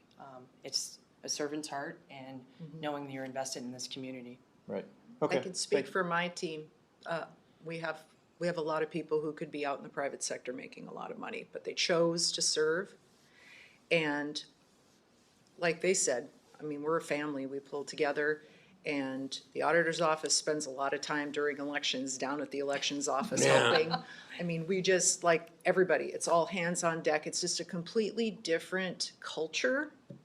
It is very family related, and I think that's a real, it's a real draw for people with that serving heart. Now, you could bring in somebody, a high-powered executive, you could bring them in and be the VP of, you know, whatever department here, but is it gonna be the same mindset? And is it, you know, for efficiency's sake or for cost's sake, is it really gonna do the taxpayers any better to bring in somebody? For example, you have an elected official and you have a chief deputy, because every elected official has to have a stunt double, if you will, in case something happens, right? Those two salaries together does not equate to one person in the private sector. Right. You have two bodies working full-time to keep all the wheels on the bus. You have one person, you're gonna have to hire a deputy for that person, probably if it's a key position, a key leadership position. If you look at the city of Coeur d'Alene, you have a city administrator, you have a deputy city administrator. It's pretty common that you have a backup person because it's such a key role. And I will say too, just from my accounting standpoint, I worked in industry. We did a lot of reorgs where we shuffled things around. This would, in a sense, be a reorg. Our financial system can't handle a reorg. The way our financial system is set up and the way that our reporting works and the way that our chart of accounts works and all of that technical stuff down at the financial reporting level, our system doesn't have the capacity. There'd be smoke coming out of our computers. We'd have to do everything on a spreadsheet, and we'd have to recast our financial statements back a year. So there would be a lot of cost of implementation that would have to be considered besides just a reorg, and like you said, salaries. So I think it makes sense that yes, if you're gonna bring in professional people, you have to pay them private sector wages, and the question then becomes, is our tiny pie of money gonna be enough? Right. Are you familiar with that study that was done almost 20 years ago now? Yes. So you dispute its conclusions? Is that a fair statement, or was it something that maybe was true at the time and is no longer the case? I think it's hard to say. It was so long ago. I will say that I agree with Mr. Matar's analysis that the strengths of the current form were kind of overshadowed by the negatives in that report. I wasn't thinking of the study commission, I was thinking of the salary audit. Way before my time. Okay. Way All right. before my time. But I know that there's gonna be another salary survey wage study in the coming year. Okay. Normally, we look at equivalent governments that fit into what is considered our market. And so we wouldn't consider California, but we might consider Spokane. Okay. So we look at who sizes up to what we are, and then we look at those averages and we say, okay, are we in line with the market? And then again, we have to look at our extreme growth, our extreme cost of living here now.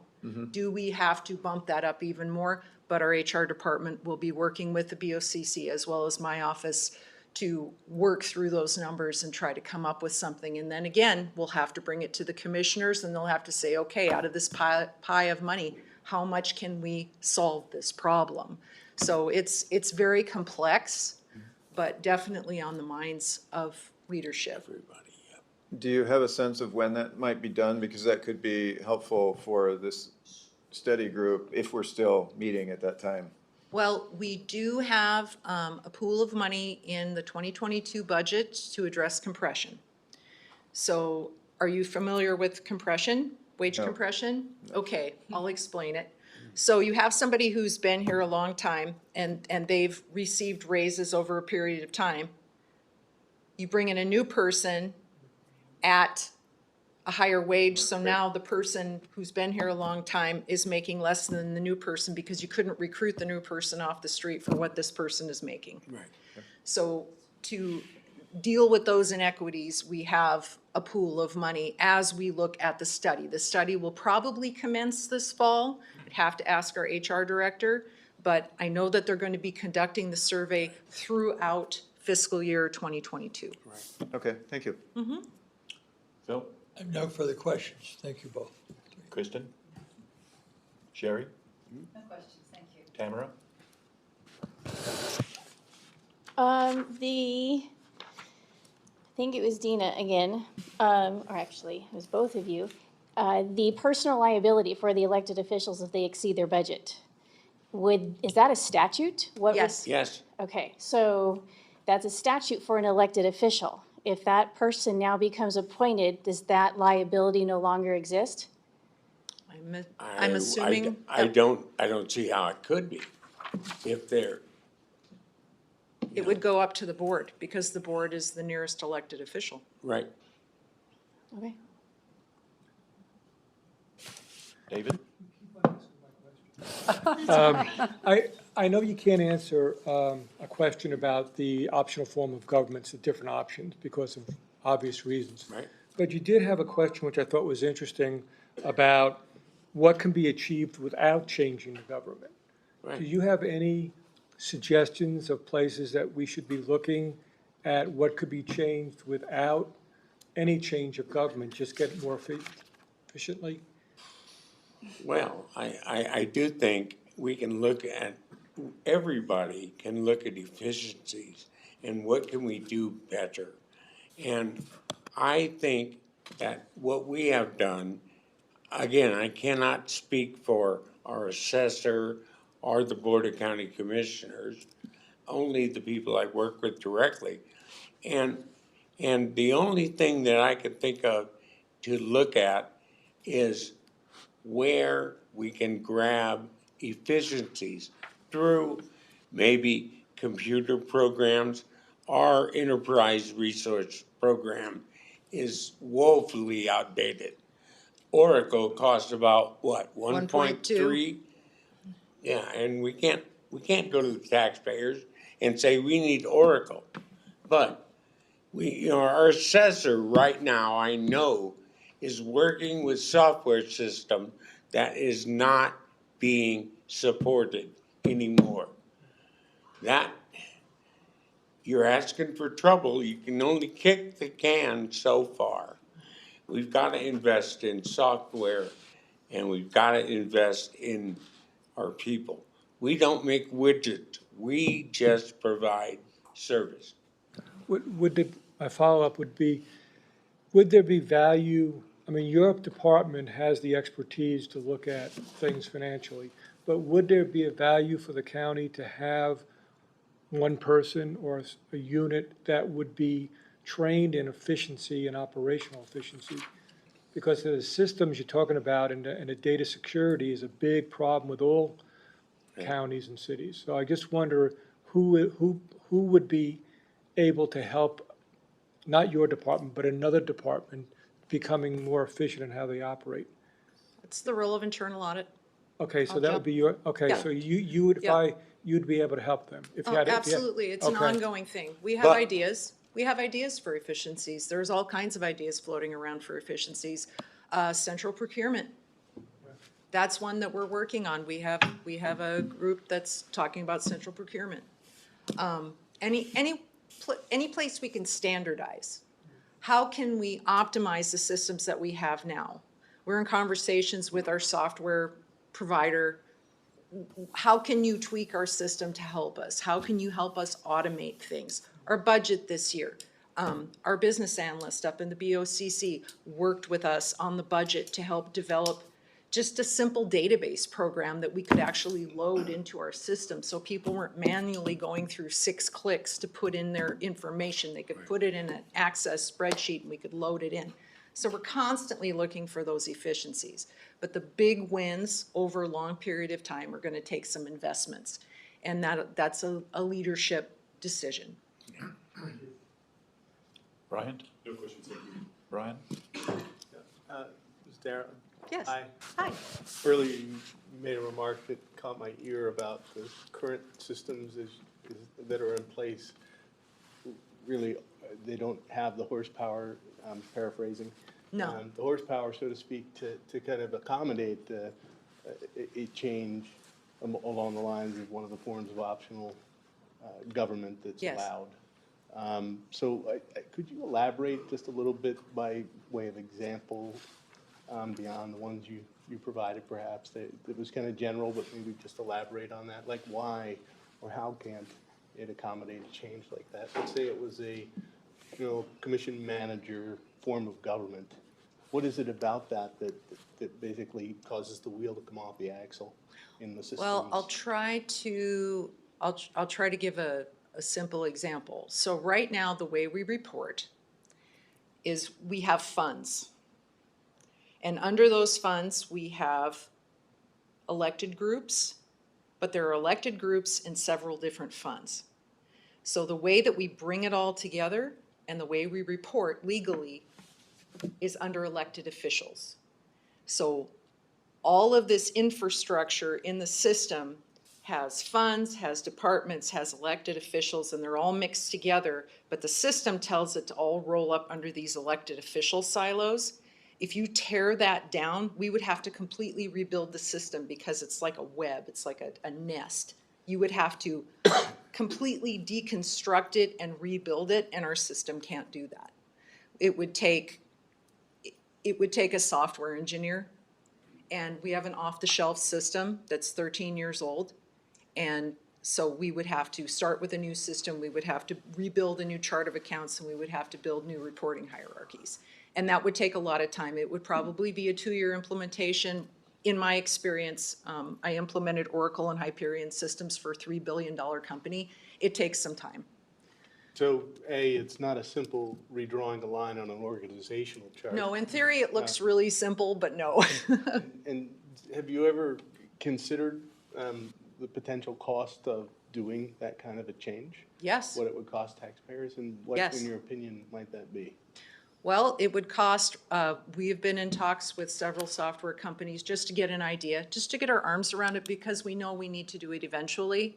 Right now, just the people we were talking to, and these are just very high-level numbers, an Oracle system for finance and for HR to be integrated would be about $1.2 million. It would be a 2-year implementation, which would probably be, who knows, $500,000 a year to pay consultants to come in and help us. And then it would be software maintenance of about $300,000 a year ongoing.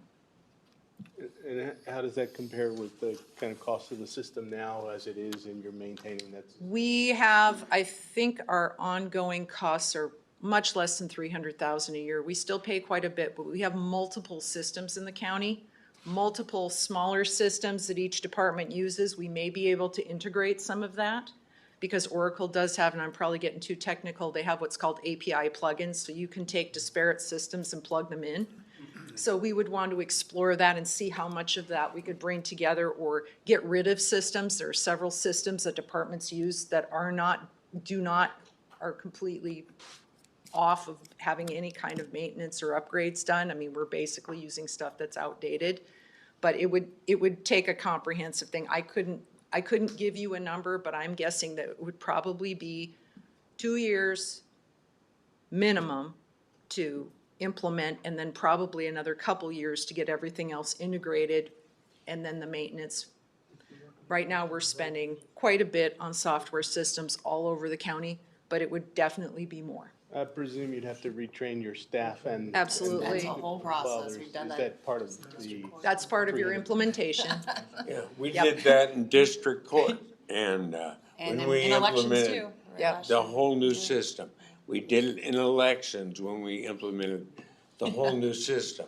But a county-wide program like this person is just it's gonna be crazy.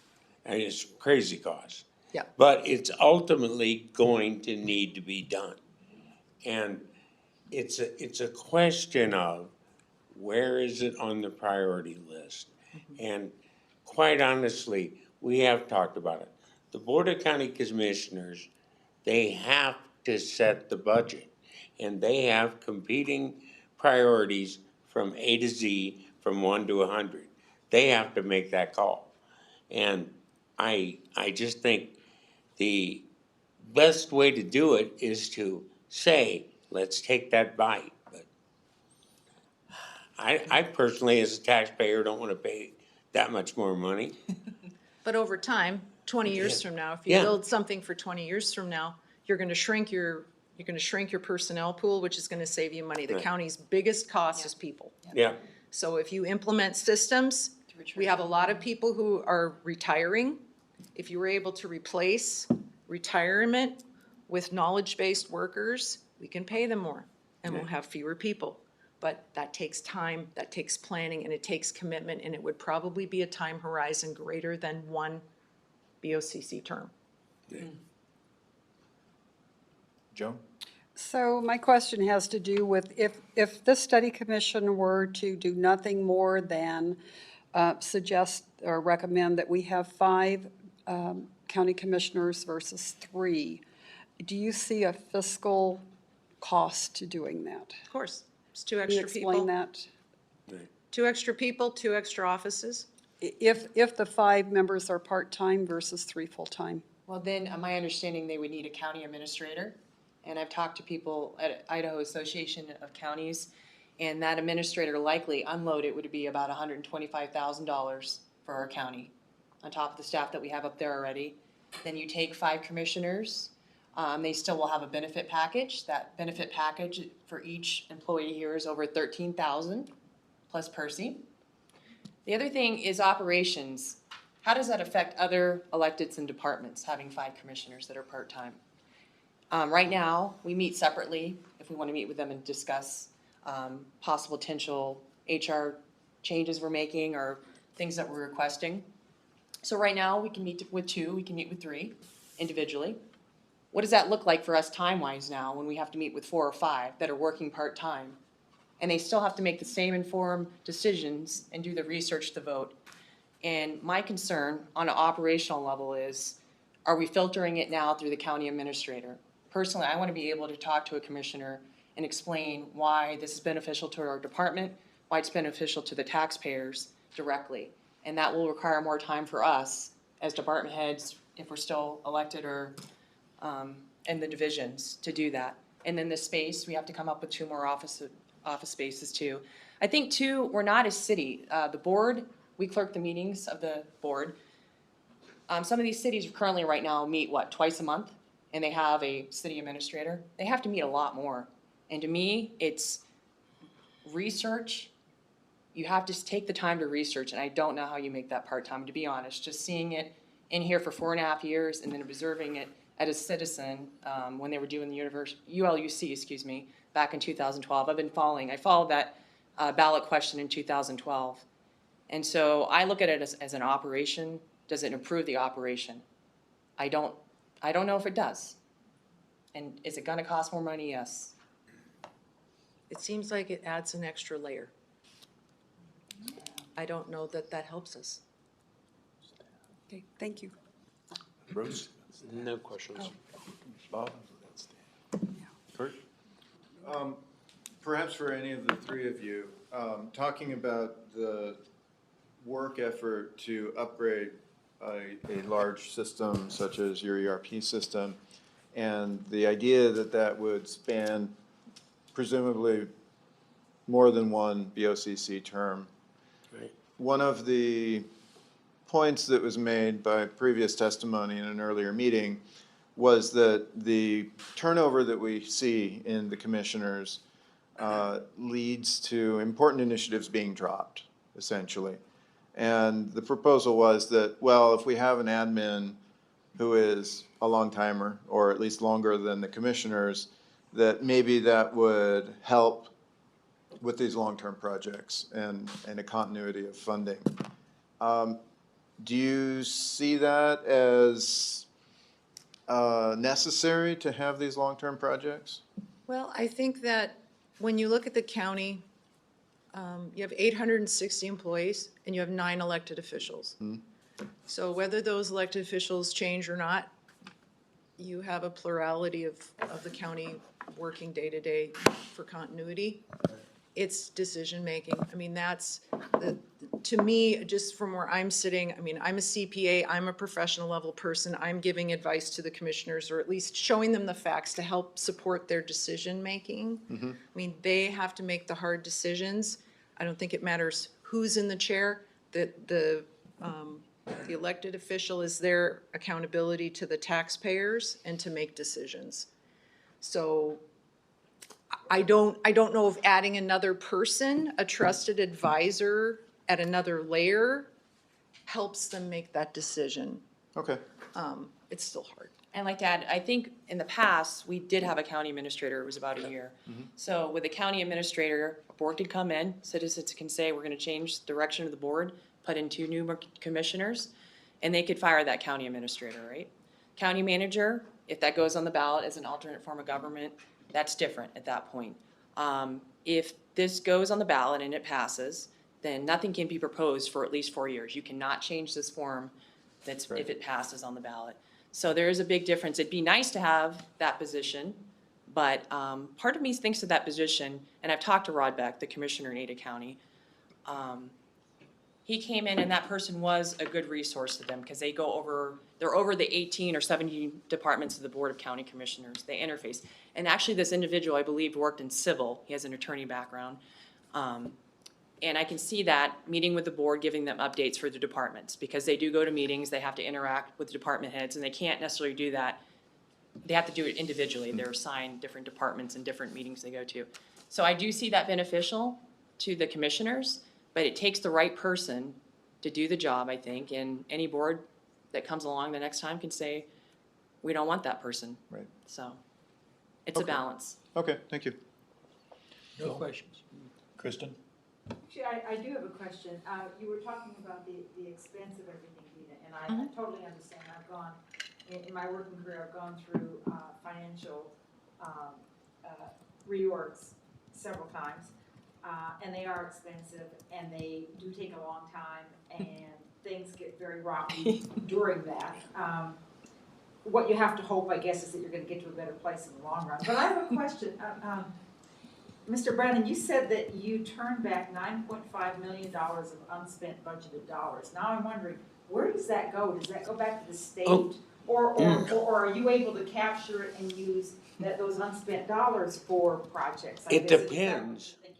It depends on where it's coming from.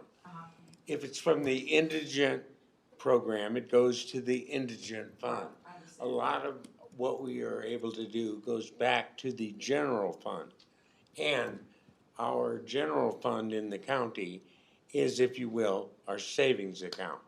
And you go, well, if the clerk can't budget any better than 9.5 mil, well, there are things that happen. People leave and you bring somebody in. There's all kinds of things that will change why you're returning money. But the main thing of why you're returning money is doing the job efficiently to the best of your ability. The money stays in the county. It doesn't go anywhere else. So you could technically build up a savings. It's a fund balance. Fund balance, It's called yeah. a fund balance. Some are restricted. Some And this year, and in years past, the board has used fund balance as opposed to taxing more. So it makes sense if you want to buy a new car and you want your payment to be this much, well, let's use some of our savings to keep it here. And that's what they have done. Yeah, I think we'll see the biggest build fund balance now is we have a record number of open positions, because as you know, all over the country, there's just a lot of open positions. And we're having trouble filling them because of just the general economy and just because we're addressing our wage issues. But when you have a bunch of unfilled positions, you're gonna have overtime, but you're still not gonna spend for those positions. But those positions still need to be filled. So if you have a position that's open for 6 months, 6 months of that salary and benefits is gonna go back to your fund balance. So we've used fund balance strategically for projects. We could not get the taxpayers to fund a shiny new jail. So we dipped very deeply into our fund balance in 2017 and 18, and we paid for a jail expansion without having to raise taxes. That depleted us quite a bit. Now we're looking at that fund balance to kind of help bridge the gap for us to expand facilities because we are bursting at the seams. So we do use that savings account, but we are also budgeting a lot better. Yep. Because we're looking at revenues, those other revenues. So when I talked about our budget for this year and 60% of it's coming from revenues, that means that we're not pulling on those tax dollars, which means we're not gonna have as much residual unless we have some kind of a windfall, like our liquor tax has been high. So Sales tax too. But Sales you tax. did say that at some point, the rubber's gonna meet the road and you're gonna have to change the system. So what I was trying to get at is, where does that come from, other than going back to the taxpayers and saying, we have to have a bond? Well, for the one-time expense. Where could it come from? Sure, for one-time expenses, you can use fund balance. You can use your savings account for a one-time lump sum purchase. But those ongoing costs, say that $300,000 of software maintenance that's every year, that'll probably increase by 3% every year. That has to be an ongoing funding source. Right. Okay. Yep. Sherry? You said that you're bursting at the seams, and so you need more facilities. So my question to you is, Mr. Brannon, do you remember the number of employees that you were overseeing when you first started? And what is that number of employees that you are now overseeing? Well, now it's 104.5. And the, when I came in, it was about 80.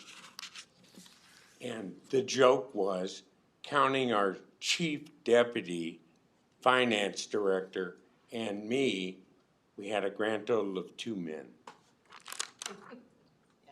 And part of, Because it's obvious, women get things done. I got 2 of them right here.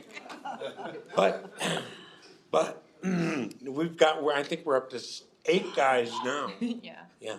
And part of that growth came in district court. We were just, Yeah. really the bursting at the seam is that district court. And that's what we're facing, is like how, are we going to expand the facilities and how do we do that? And how do we fund it on top of that? Yeah, because we have to have courtrooms. All the other departments are holding steady or going down. Yep. But we've added 25% in our justice. Thank you. Tamara? Actually, it's kind of a follow-up question on that. Commissioner Duncan mentioned the issues with the justice system in the courts. Is that, there wasn't any clarification, I forgot to ask if that's what she was talking about, but is that, what is the actual issue that you're having with the clerks and the justice system? It's the filings that come in and the sheer volume of them. Sometimes it's 10,000 pages a day. And so that's why we're hiring more people. And then with COVID, we had shut down the court and now we're having cases now. Catching. Catching up. But it's just the sheer volume of people coming to the county, what we're dealing with the court system, and then those filings every day. And so we actually had the Supreme Court came in, was it last week, and they said we're doing a great job. It's just Canyon County, all these counties are facing it. We have this new system. We're all doing the best we can, but we have to figure out a way to expand the courts and then make sure we're staffing enough so people can get through the system. And I think that's called Sixth Amendment. Yeah. Right Right to to a a fair speedy trial, yes. Oh, yeah, there I go quoting. We have a great, I have to say, Marissa is our court service director and Callie's our manager over there, court manager. And they're a great team. They've turned, I believe, the system around and the environment and the work environment there for the positive. And it's just, like I said, first time I ever walked in there, I was like, I don't know how people work in here. I know I would. We're grateful for what they do, and they do a great job. Yeah. Thank you. David? Brian? Questions? Brian? No, thank Thank you. Just one quick one. As our county continues to grow, if this study commission does not make any recommendation to change anything, how would you be able to continue to provide services? Would it be through, well, obviously through maybe more employees and better systems, but is there anything else you could speak to with that? Personally, I would start actively pursuing any kind of grant opportunities, because I'm sure that there are other counties and other organizations, governments, small governments throughout the country that are struggling with outdated systems because it's such a huge investment and everybody's trying to do more with less. So I would think that if there wasn't a grant, that somehow we could write a grant to try to fund these essential items. Thank you. Bruce? No questions. Bob? Bert? No questions. Kristen? Barry? Tamara? David? Bryant? Brian?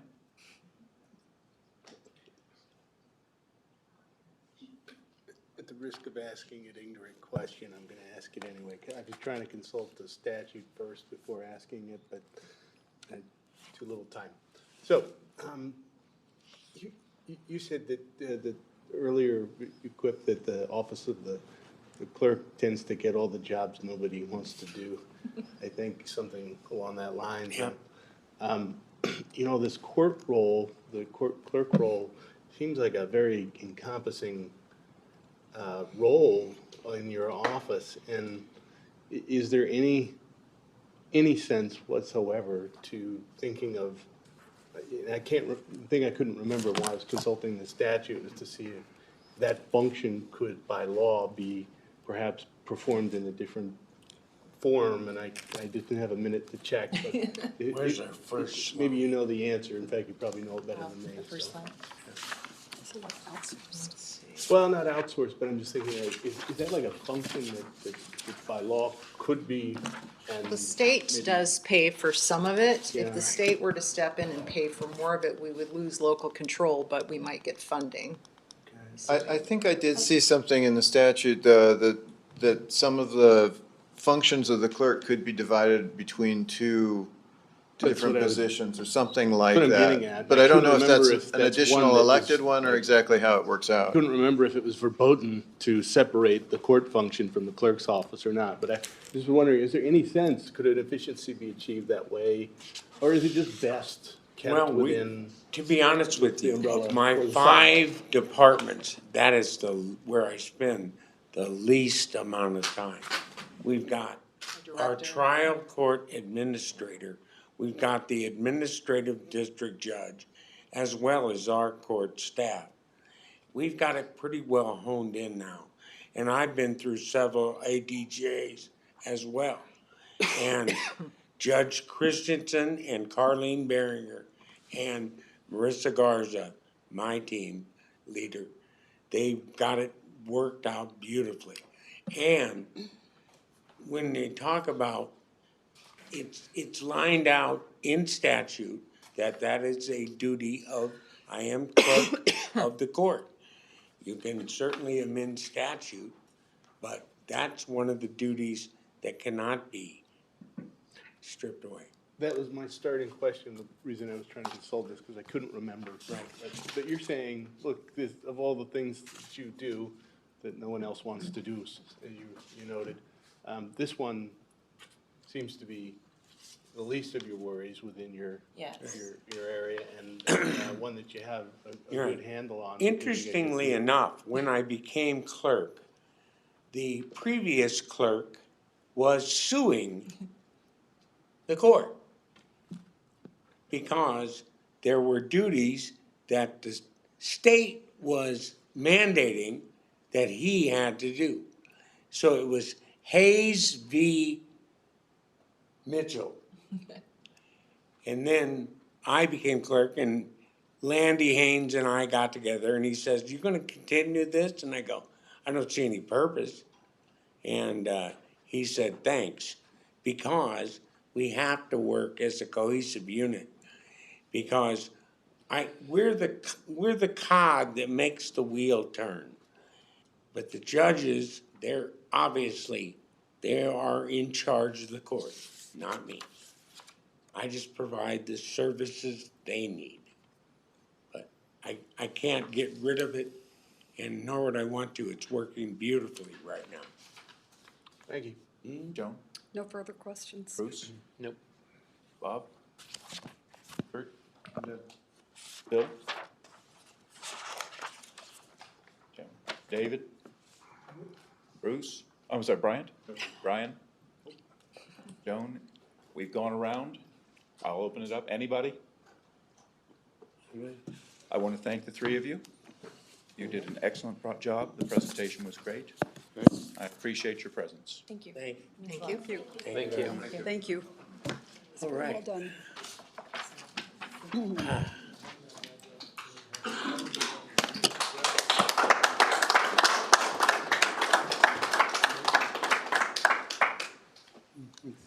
It is 8 p.m. The next thing on our agenda is setting additional interviewees and schedule. I would imagine we want to push that to next week. Our interviewees are pretty much set for the now, so that would be future issues. Nancy?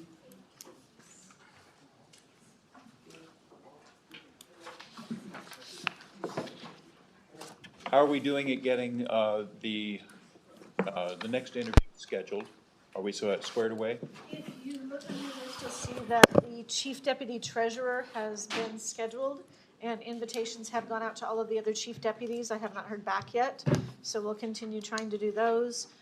So for the next conversation about it, if the group would just sort of be thinking about who they want me to start reaching out to for those weeks following. And you did get an updated printout today in that email and then at the meeting. So if you need anything else, let me know. And you had something you wanted to say? I just wanted to let everyone know, and then if anyone's watching the video, first of all, a few minutes ago, we lost the live stream. So if anyone does ask you about that, let them know we also record it. So the recording will be up tomorrow, so the full video will still be there. The other thing is, Bruce had asked about the videos online, and I looked into those while you were meeting this evening. There was one link, because we have two places you can find those. So one is on our website, on your agenda page, there are links to YouTube. One of those was missing, and then last week's, I did fill in the missing one, and last week's while we were here, the others were there. Other than that, if they go to our YouTube channel, all of them are in a separate playlist, so they're always on YouTube. So if you ever have someone who can't locate them, a lot of times they're looking for maybe a video page or something. What they actually need is the agenda page, but all of those videos are up, other than the full video of tonight's, and I'll try and get that up tomorrow. So that's all I've got. Excellent. Anybody else, anything? Or do we move on to termination? I move to adjourn. Second? He did. Brian did? I think there were three. Call for a vote? We are adjourned.